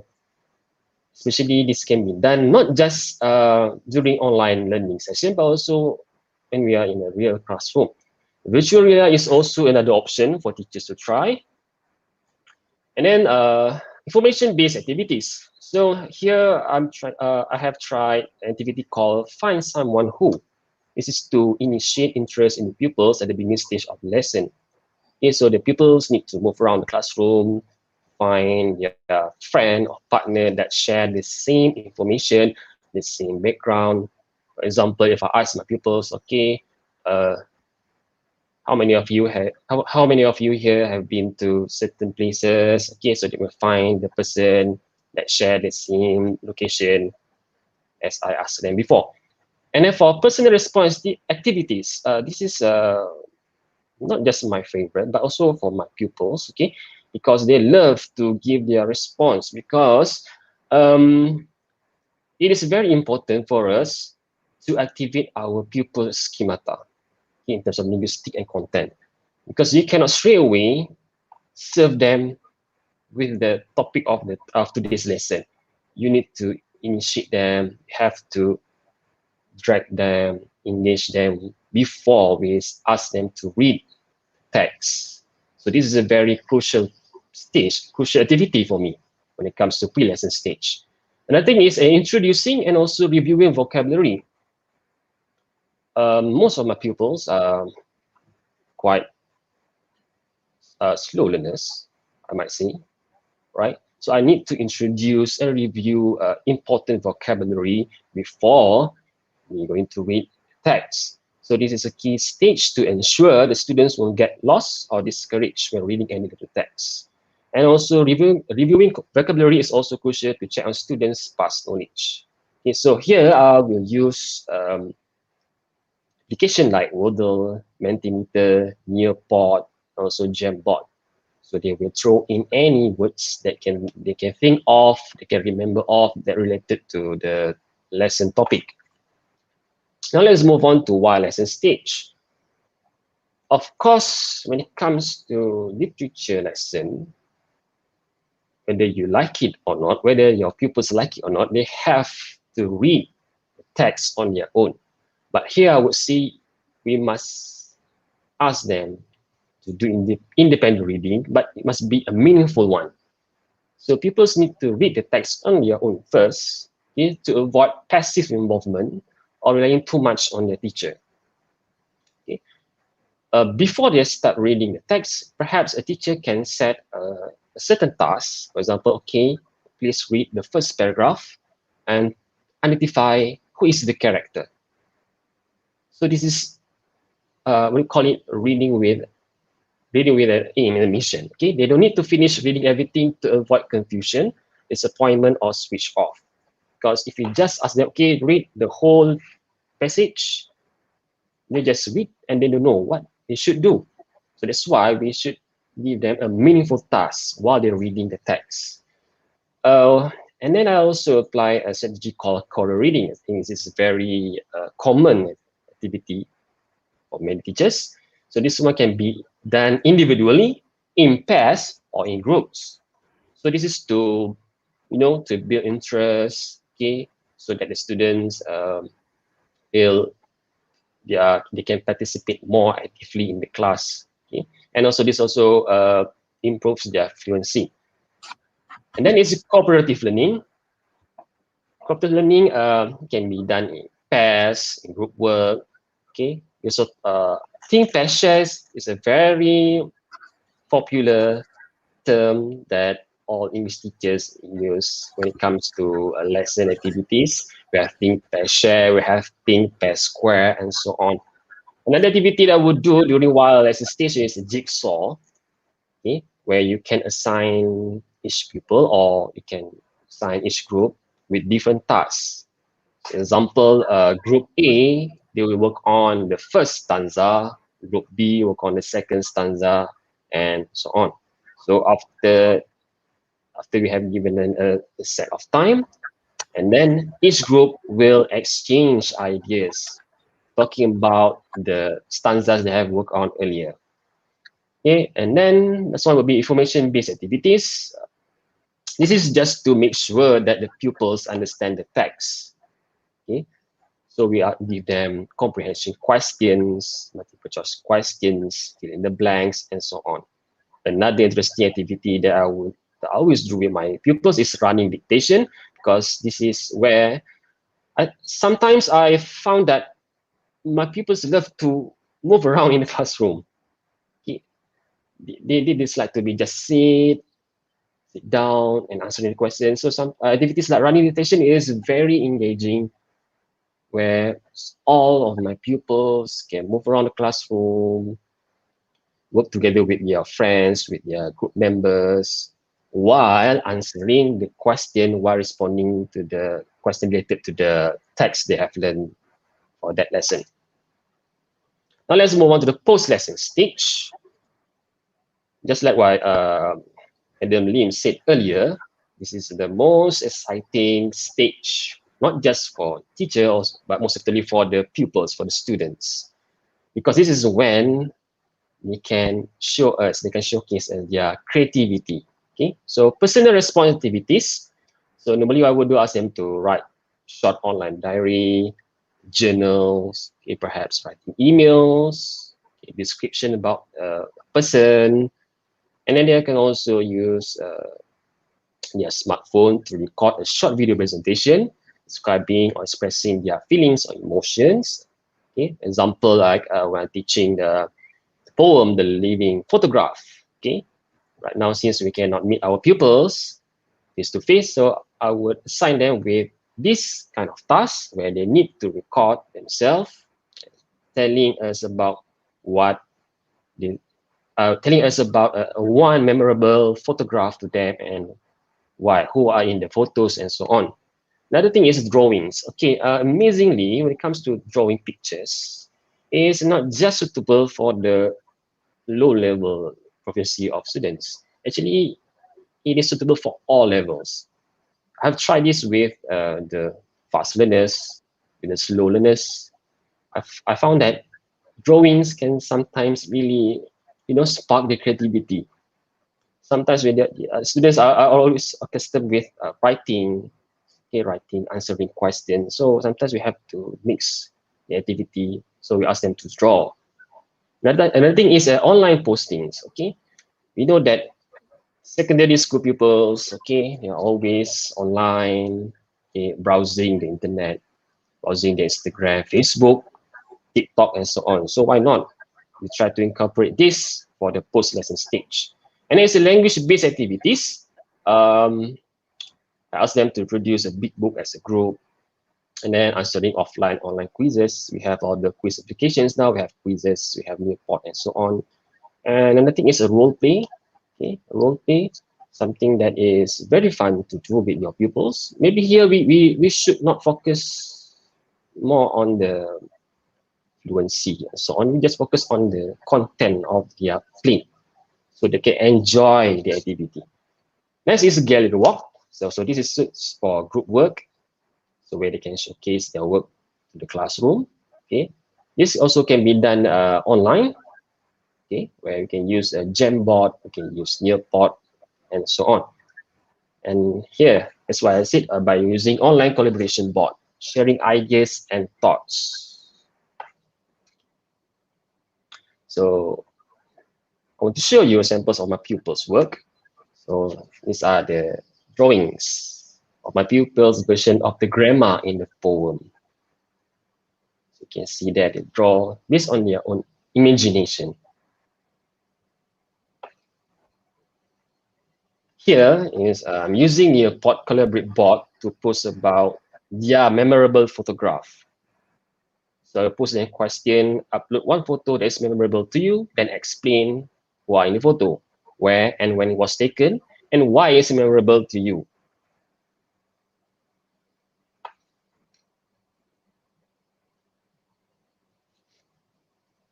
But for this one, it's also the same. But this carried out during in the classroom session at school. Okay, as you can see here, my pupils bring one memorable photograph to them, and they talk in front of their friends, expressing, describing their feelings, emotion. To be honest, sometimes this activity can lead to, the pupils crying, okay, because they are very open and honest, sharing with us about what they feel, okay, and why the photograph is important to them. For the poem, What Has Happened to Lulu? So here I'm using your Collaborate board where they answer questions and sharing thoughts. When I'm teaching a poison tree, I'm using a Mentimeter where they can describe the person's enemy into words. So you just can type any words to describe the person's enemy. So this is related to online learning. And finally, this is the group project, a big book where they need to use newspaper cuttings, okay, or any materials, and then they create their own story, their own short story. As you can see there in the picture. This is based on a theme of hero or fantasy. So I guess that's it.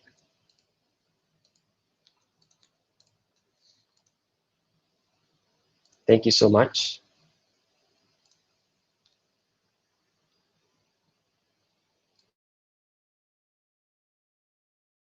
Thank you so much, Ikwan. I think Ikwan's presentations with Lipo's presentation shared some similarities in terms of touching the hearts of the students, make it more relevant to the students' life. I really like Lipo's activities where we talk about the strategies of getting students to advise the characters in the story, because sometimes when we advise the characters in the story, they are reflecting on their lives.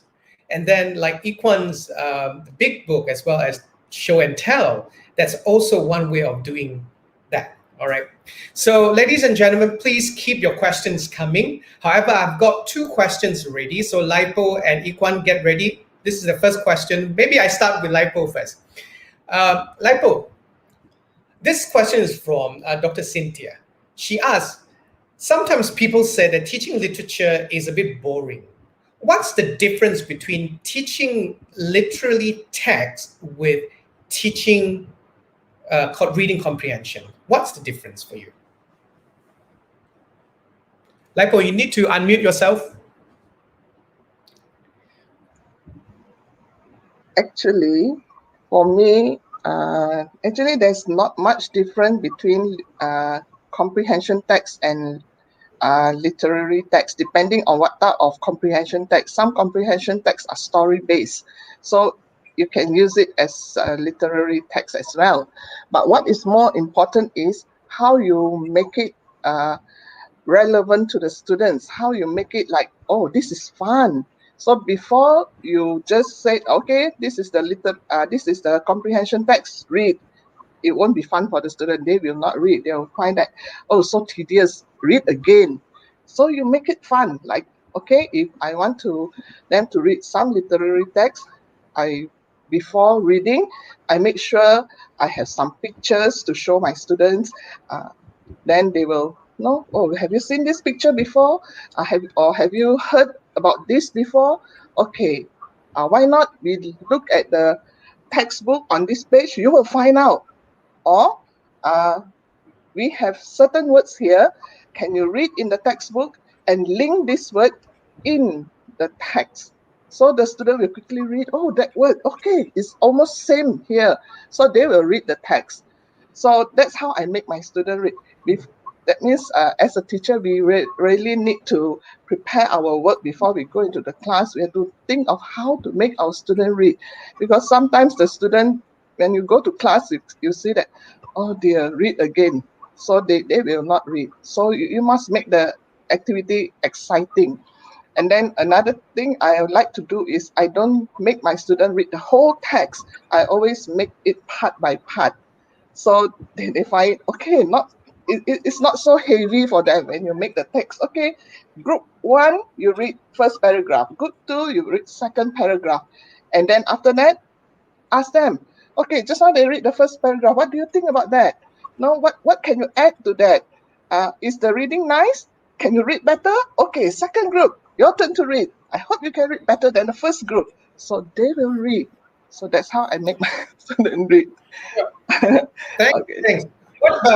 Thanks. Thanks, Lipo. What about Equan? What about you? Do you see teaching comprehension text and literary text the same, or just like what Lipo said? Actually, the strategies is the same. The principle is make it fun, make it relatable. What about you?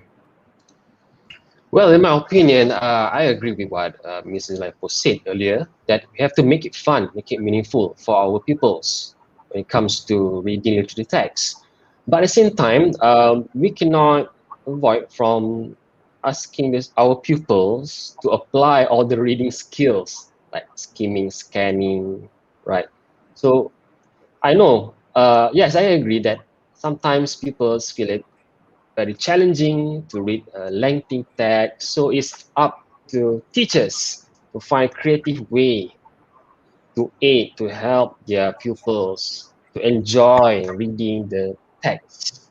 Maybe we can incorporate listening to the voiceover instead of they read on their own.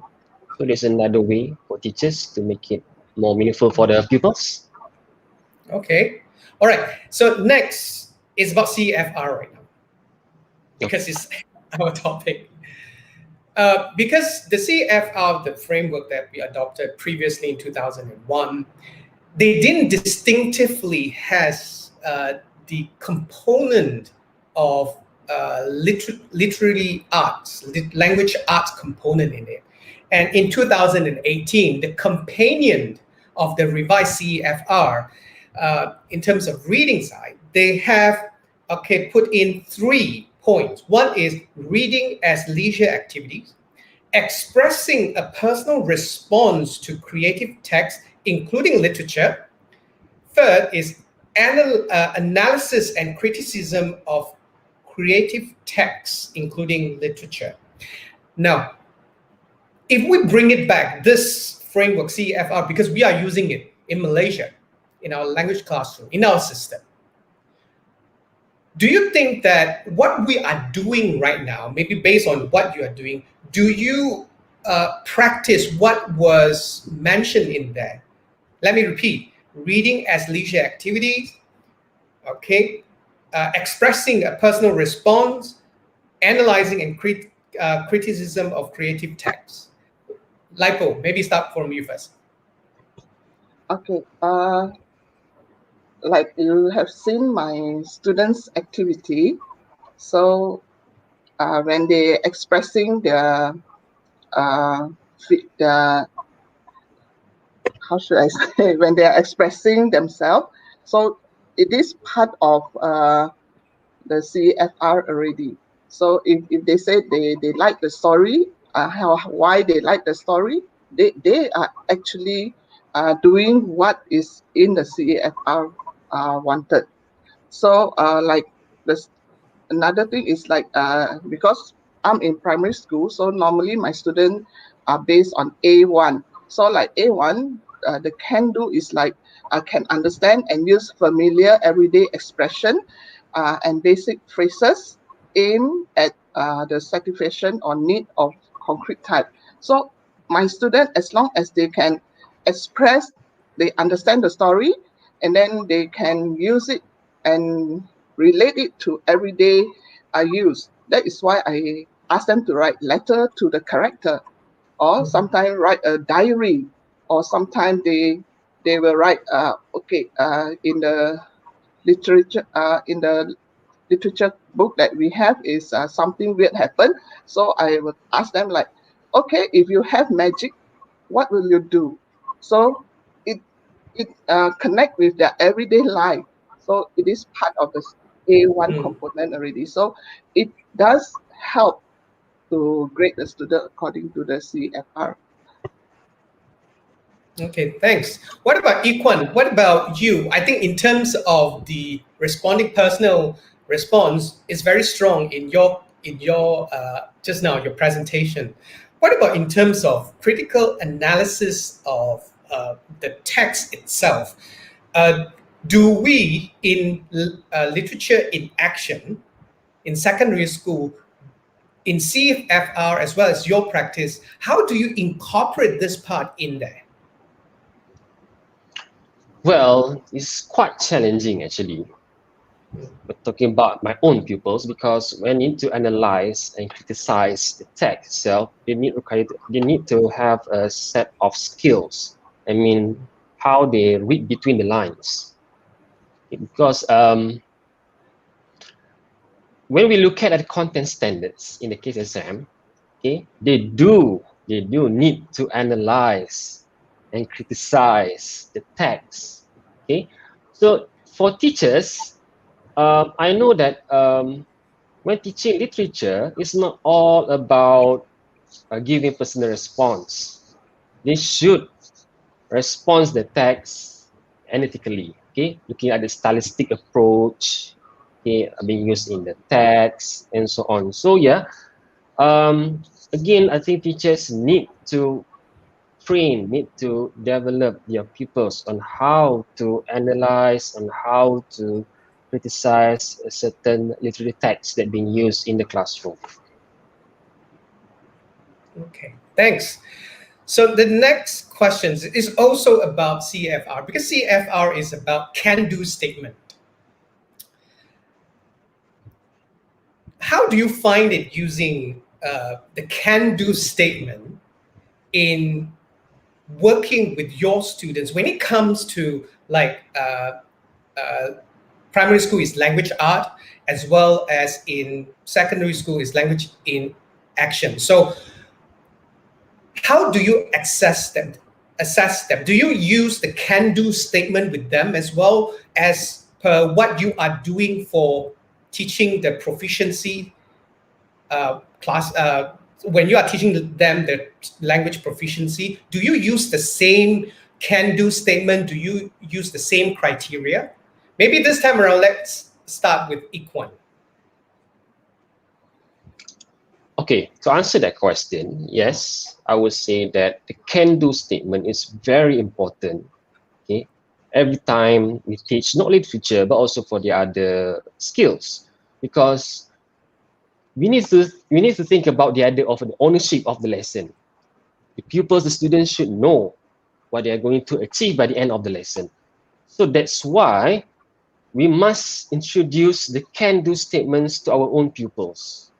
We cannot just go blindly teach them, okay, today you're going to read a poem and answer the question. No, we should be explicitly mentioned to them, okay, by the end of the lesson, all of you, you can respond to the feelings of the writer, explain the feelings of the poet, and so on. So yes, teachers should introduce the can-do statements to your own pupils, because we need to think about the idea of ownership of the lesson. Okay. What about Lipo? Did you Yeah. use the can statement as well? Yes, because we have to follow the syllabus. So, like when I teach, I really look through.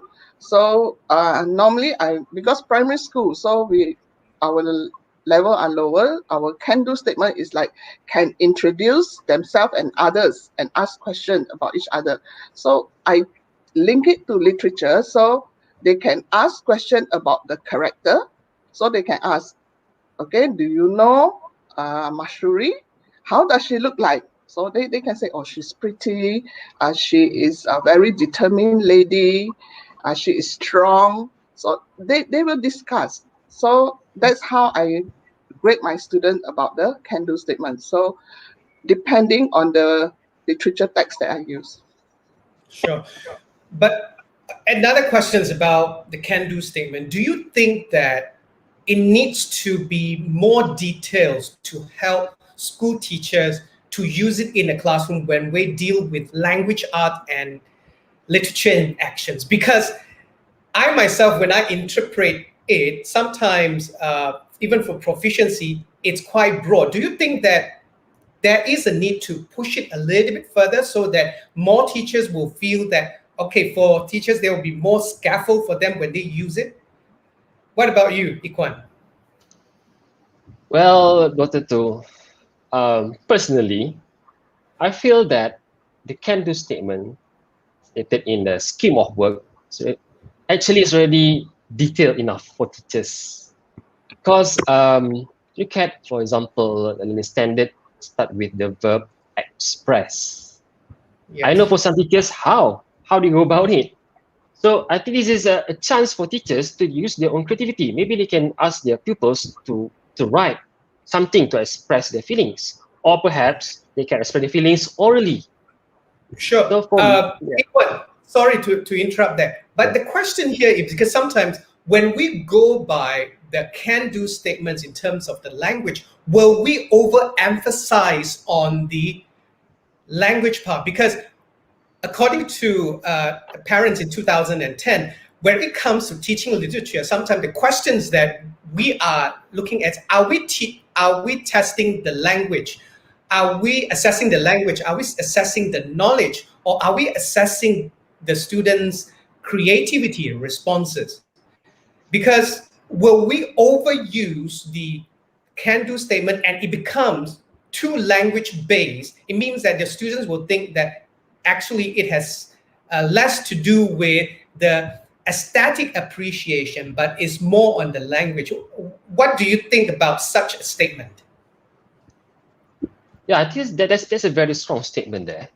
Yeah, because like myself as a teacher, sometimes I struggle, as I said, whether we want to test the language, whether we want to test the literature, or whether we want to test their skills. So when it comes to can-do statements, for me personally, I think the teachers should focus more on testing our pupils' skills. Okay, because as we know, as we are aware that literature now is no longer no longer appeared in the examination. So some teachers feel that, okay, now literature is gone, so you don't have to pay attention to literature. No, actually literature helps pupils to develop the all four core skills, which are listening, speaking, reading, and writing. So can-do statements here, yes, I know sometimes teachers may look at the other picture. They thought that, okay, we should focus more on their knowledge. If they cannot understand the text, then yeah, fail. Okay. But actually, we should focus more on the skills, how to develop our skills, instead of focusing too much on the language side or the content wise side. Okay, that's for my thought. Okay. Thank you. Lipo, just when Ikwan was saying that, you were nodding your head. So what's your thought? For my thought, because Ikwan is focusing on secondary school, because secondary school they have to do serious work.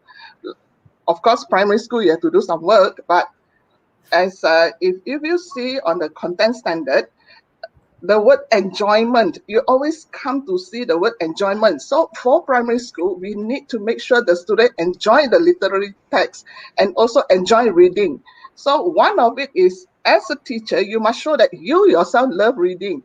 If you don't love reading, your student will say, okay, you ask us to read, how about you? So what I do is, because we are from Sabah here, we are very lucky. Sabah State Library, they are the first state that have the e-library. We have the e-library since 2012. 2010, sorry, 2010, we already have the e-library. So I've been promoting that to my students, because sometimes when I tell my students, I'll go to the library and borrow books, because some students, they say the parents don't buy books. I said, borrow the books.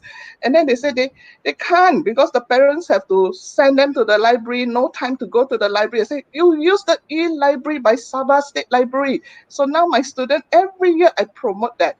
So now they have lots of books, because Sabah State Library, you can borrow 10 books for 21 days. They can read a lot. So I will tell them, okay, you borrow this book, we will discuss this book. So make sure it's fun. And then sometimes we'll ask, okay, what books do you want? Let them be responsible for their own reading. What books they want. That is why you can see that I use a lot of other books than the one provided, because sometimes my students say, why not we use this book? Okay, can. Why not? So they have control about the books that they want to read. So that's how I encourage my students to read more and more books. Thank you. Okay, now I think both of you have answered. I think this is Dr. Grace Lim Chia Wei from UM question, because she said that there is an idea going around that literature will no longer be necessary in CAFR-based curriculum. How should we respond to that? Both of you just responded to that question. Thank you so much. Next, before we go to the subsequent questions, because I need to be mindful of the time, let me share the outcome of the survey, the little survey that I conducted. Okay, I hope that you could see my screen. Yeah. Okay, do you incorporate literature in your English language classes?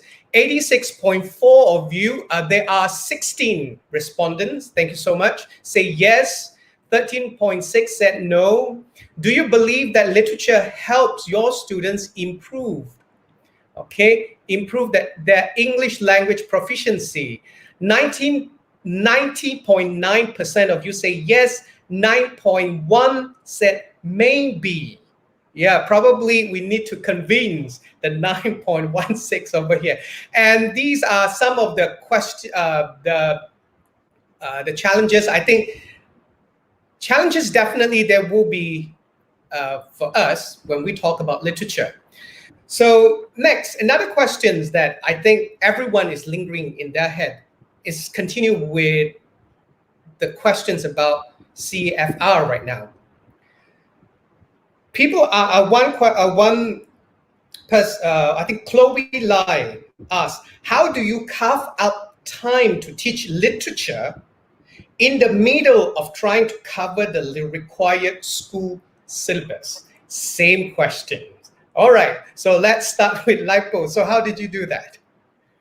Because for this one, if you see that our now we have 10 lessons. That means every day we have English. So one of the day is for language arts. So I use that day for literature lesson. So every Thursday is my literature lessons. So my student couldn't wait for Thursday. They love Thursday. Yeah. Thank you so much for showing us the possibility of using literary text. Thank you, Lipo. So what about you, Ikwan? So how would you respond to that? I don't have time to teach others, and you want me to focus on literature. Okay, first of all, teachers should teach literature in action because it's part of the scheme of work, okay, part of the modular approaches, okay. So I know some teachers, they ask me about, okay, how to go about. I don't have enough time. Okay, I have only 3 minutes period per session. So what you need to do is to simplify. Simplify. You don't have to teach everything. Okay, example, if you're talking about home, maybe just focus on what you're going to achieve today. Are you going to introduce about the character or the theme? If you want to teach about short story, maybe you can perhaps take the extract from the short story. So it's about simplify, adapt and simplify. Okay, it's not about everything. Sometimes less is more. Okay, thank you. So, okay, we have 3 minutes left before we wrap up. Okay, I think there are many questions here from Leiswan, Gladys, Manzia. I'm so sorry, I won't be able to get the panelists to answer your question. I believe that in the they are more than happy to answer your questions. If you have that, I think in the program book there is their email, so feel free to contact them now. Okay, this is the closing remarks from both of you. Can you give us your thought in 1 minute in terms of teaching literature in school in Malaysia? So what do you think? What about the best strategies? Lepo, start with you first. Okay, about teaching literature, actually I've been trying. So there are times when I fail because my students really find that it's a boring class. So I've been trying on and off. Okay, it's on, but my strategy keep on changing since 2007. So, but you have to make sure that, first of all, to make your student excited for your class and couldn't wait to enter your class for it. Then they know that, oh, Thursday literature, they must come. You have full class for that day. And then also give them the chance to choose the book that they like. You don't only focus on the book given by the MOE because the student will get bored. So at times you need to choose other books so to complement your teaching. So the student will really love your literature class then. Thank you, Lipo. Next, Ikwan, 1 minute. In my opinion, okay, it all goes down to the teacher himself or herself. A teacher should present yourself before your own pupils that you yourself love literature. So most of the time, we thought that our pupils are not interested with literature due to the text. But if you look closely, the root of the cause is actually is teacher, because we're the one who select the materials. We're the one who choose the learning activities for them. Besides, teachers should put aside this kind of perspective where when there is no examination asking about literature, it's not that it doesn't mean that you don't need to teach literature at all, because literature in action helps to improve, to enhance the pupils' 4 core skills, which is listening, speaking, reading, and writing. So again, teacher, you need to open up yourself, okay, embrace literature that is not about fantasies, fictions, but it is about human life, students' personal experience. Who knows, maybe by teaching literature, perhaps one day they are getting more comfortable when it comes to reading, more comfortable to express themselves orally. So actually, literature really opens multiple windows. It's just a house with a lot of windows. This is how I describe teaching literature. Thank you. Thank you. So once again, thank you so much, Lipo. Thank you so much, Ikwan, for joining me. I know that both of you kept on telling me that you were nervous. In fact, I just want to thank you so much for bringing us what is happening in the classroom today and share your thoughts with us in terms of using CEFR in teaching. Yeah, once again, thank you so much. So before we end today's sessions, I would like to share with everyone that, okay, the track 4 is still continue. Let's look at the programs. Okay, let me give you some housekeeping information. Bear with me, give me 2 minutes. All right. Oops. Okay. Let me bring it up here. All right, so ladies and gentlemen, these are the presenters for track 4. We've got presenters from the Philippines, from Japan, and from Malaysia. And most importantly, there is a different groups of presenters today to share their thoughts with us, from researcher, university researcher, to a pre-service teacher, okay, who will be graduating in August very soon. So it is arranged. So these are the names. I'll make sure that you catch their presentation later on in the particular rooms. Okay, you go into the rooms. There are 5 rooms. All right. Housekeeping once again. Okay, just like what we are doing at the forums, please make sure that you check your chat box all the time, and you can type your comments and questions there, and that the presenter at the end of the 20 minutes, they will be there to answer your question. Unfortunately, it won't be live, but they will be answering your question through chat. Next, e-certificate will be emailed to all participant presenters and winners and delegates within 14 days. If you do not receive it, please get in touch with the Melta Conference the committee, and do Melta a favor by fill up the form or QR code for your response to the conference. And for your information, okay, the track will end at 5:45. So that's about it for the forums. Once again, thank you so much, Ms. Lim Lipo and Mr. Ikwan Hazard. So I'm signing off. I'm Wei Kyung, and have a fruitful day ahead. Thank you.